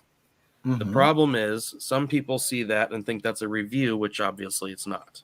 So it's a learning experience with the audience. It's fun. Some people like it. Some people don't because they take stuff out of context. What do you guys think about live streaming your, getting the X95K and doing that live stream, or the S95B doing that live stream? Okay, so you bring such a good point. I will still do it because I enjoy the excitement of a TV like the S95B. But this time around, let's say the A95K, right? I plan to do the same thing, but this time around, first of all, the title of the video will be First Impressions, so that they know it is not a review. I will take the word review out of the title. And throughout the video, whether I'm on it or whoever is on it with me, we will tell people, guys, it's not calibrated. It's a first impression. The settings could all be wrong because every TV has their optimized settings that, it takes weeks living with a TV before you get the settings right. And I normally don't review a TV until it's calibrated. So everything until the calibration is always out of the box, right? But this time I'll definitely emphasize that so that there's no misunderstanding. And they will still take it out of context, by the way. Absolutely.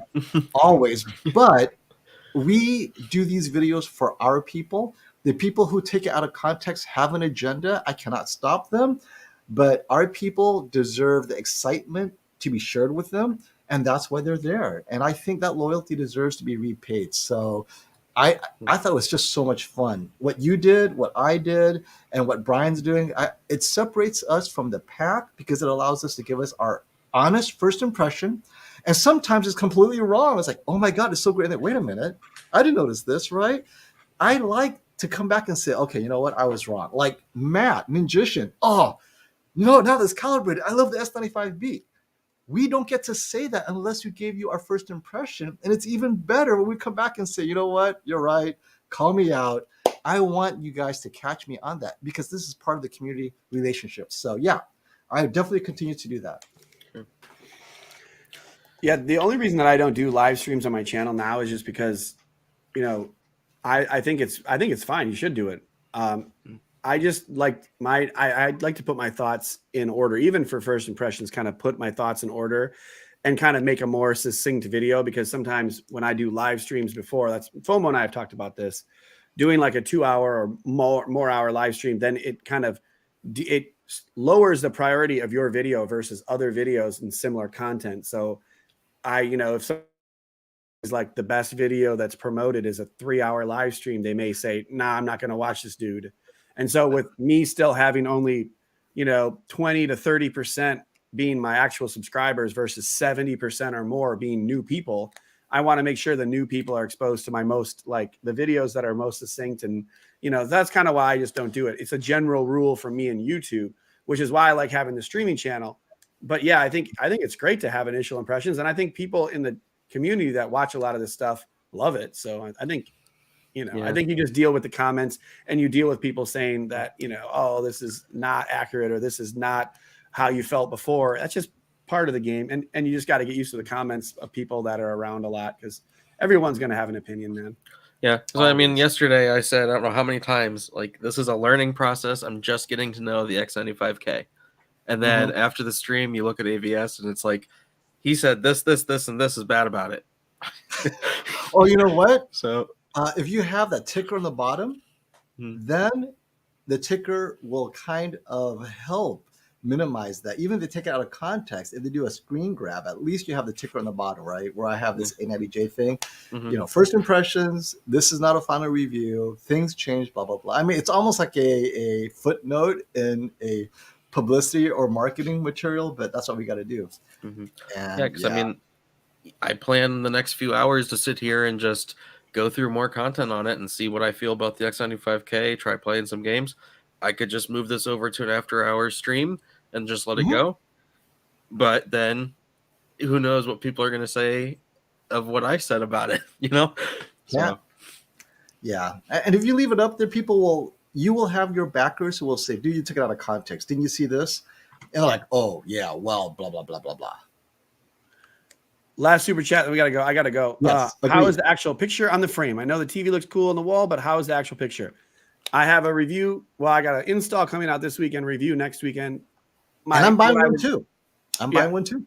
So I would say initially, the TV has a very matte-like finish this year. It's way different than last year. Like you literally can't see any light in there. It's a very high grade on ratings.com. Not great for super bright rooms because you'll still see a general like glow on it, but it's not quite as bright as last year per the ratings report. But the DSE is not good this year. Mine really? And ratings.com both had terrible DSE, so that sucks. But I think for SDR it's just fine. Gaming, it's awesome. It's really fast game. 4K 120 gaming looked awesome on it. But then HDR movies, not so much. It's a little dull, unfortunately. It's designed for wall art. Like I'm buying it for wall art. It's going to be in my new live streaming. It's pretty solid. It's pretty solid though. For most people, it's like an X95J or like a mid-tier TV with a little above average, I think. Hey Brandon, really if you have to leave, go ahead. I'll answer this super chat because I know you're on a time. No, I mean I'm just being go ahead. I'm just watching the basketball game here, so I'm trying to. Hey EJG, thanks for the super chat. FOMO and classy. I think I'm going to go with the 85-inch QN90A over the 77-inch A80J. Watching sports, lights off with guys isn't. With guys, watching sports, the lights off isn't matter. Yeah, you got to watch it with. Why does it matter with guys? It's worse then, right? Yeah, I agree. That's the use case it was designed for. I agree as well, but I would be careful where you buy it from in case you need to swap it 4 times. That's fine. Join the club, right? Join your what is it? The tech support club for whatever $200 a year. You get 60 days to return it, and you get all that support. Yeah, I raised my hand. I disagree. I would get the 880J. So I would take the 70s. I would just like OLED. The QN90A I didn't like. QN90B I'd get the 85-inch. If you had to give me those, I would take the 77-inch OLED. Even with sports, I love watching my OLED. Like in with the lights off, you don't need the extra brightness of a QLED. No, but he says he cannot watch it with the lights off. It's not manly. Oh, he can't? No, can't. Yeah, bright room sports. He needs it. He needs the lights on. Otherwise, people will start talking. Oh, I got you. With lights off isn't manly. I got you. That makes sense. But I still don't think you need that much brightness. I mean, it's like lights on. I mean, yeah, that one thing. In a super, super bright room, then maybe you need it. But lights on. The difference is you have the A90J, which ASBL snaps back every commercial. A80J, it doesn't do that. I got you. So that, Still, that dude, the that's the 80J problem. is so nice though. I mean, Yeah. I mean, I Look, own it. I love they're it. both but- they're both good. They're both good. Yeah. You're or, right. or get the 80J, watch it in the dark, and then go to Brian for tech therapy afterwards. There you go. Okay, I think we're gonna wrap up now, guys. Yep. Hey, Yep. if we missed your question, please come back next time. And we have Yeah. live streaming from everybody everywhere. So we're gonna go. Thank you so much for Yep. coming and And, putting up with what we do. But I guess give me 15 minutes or so. I'll set up for a subscribers only stream and then make it members only afterwards. There you go. And Classy is gonna have special content that will not be shared on AVS forum unless they join and pay him, right? So I love that. Thanks a lot, guys, and we will see you next time. Until then, pass the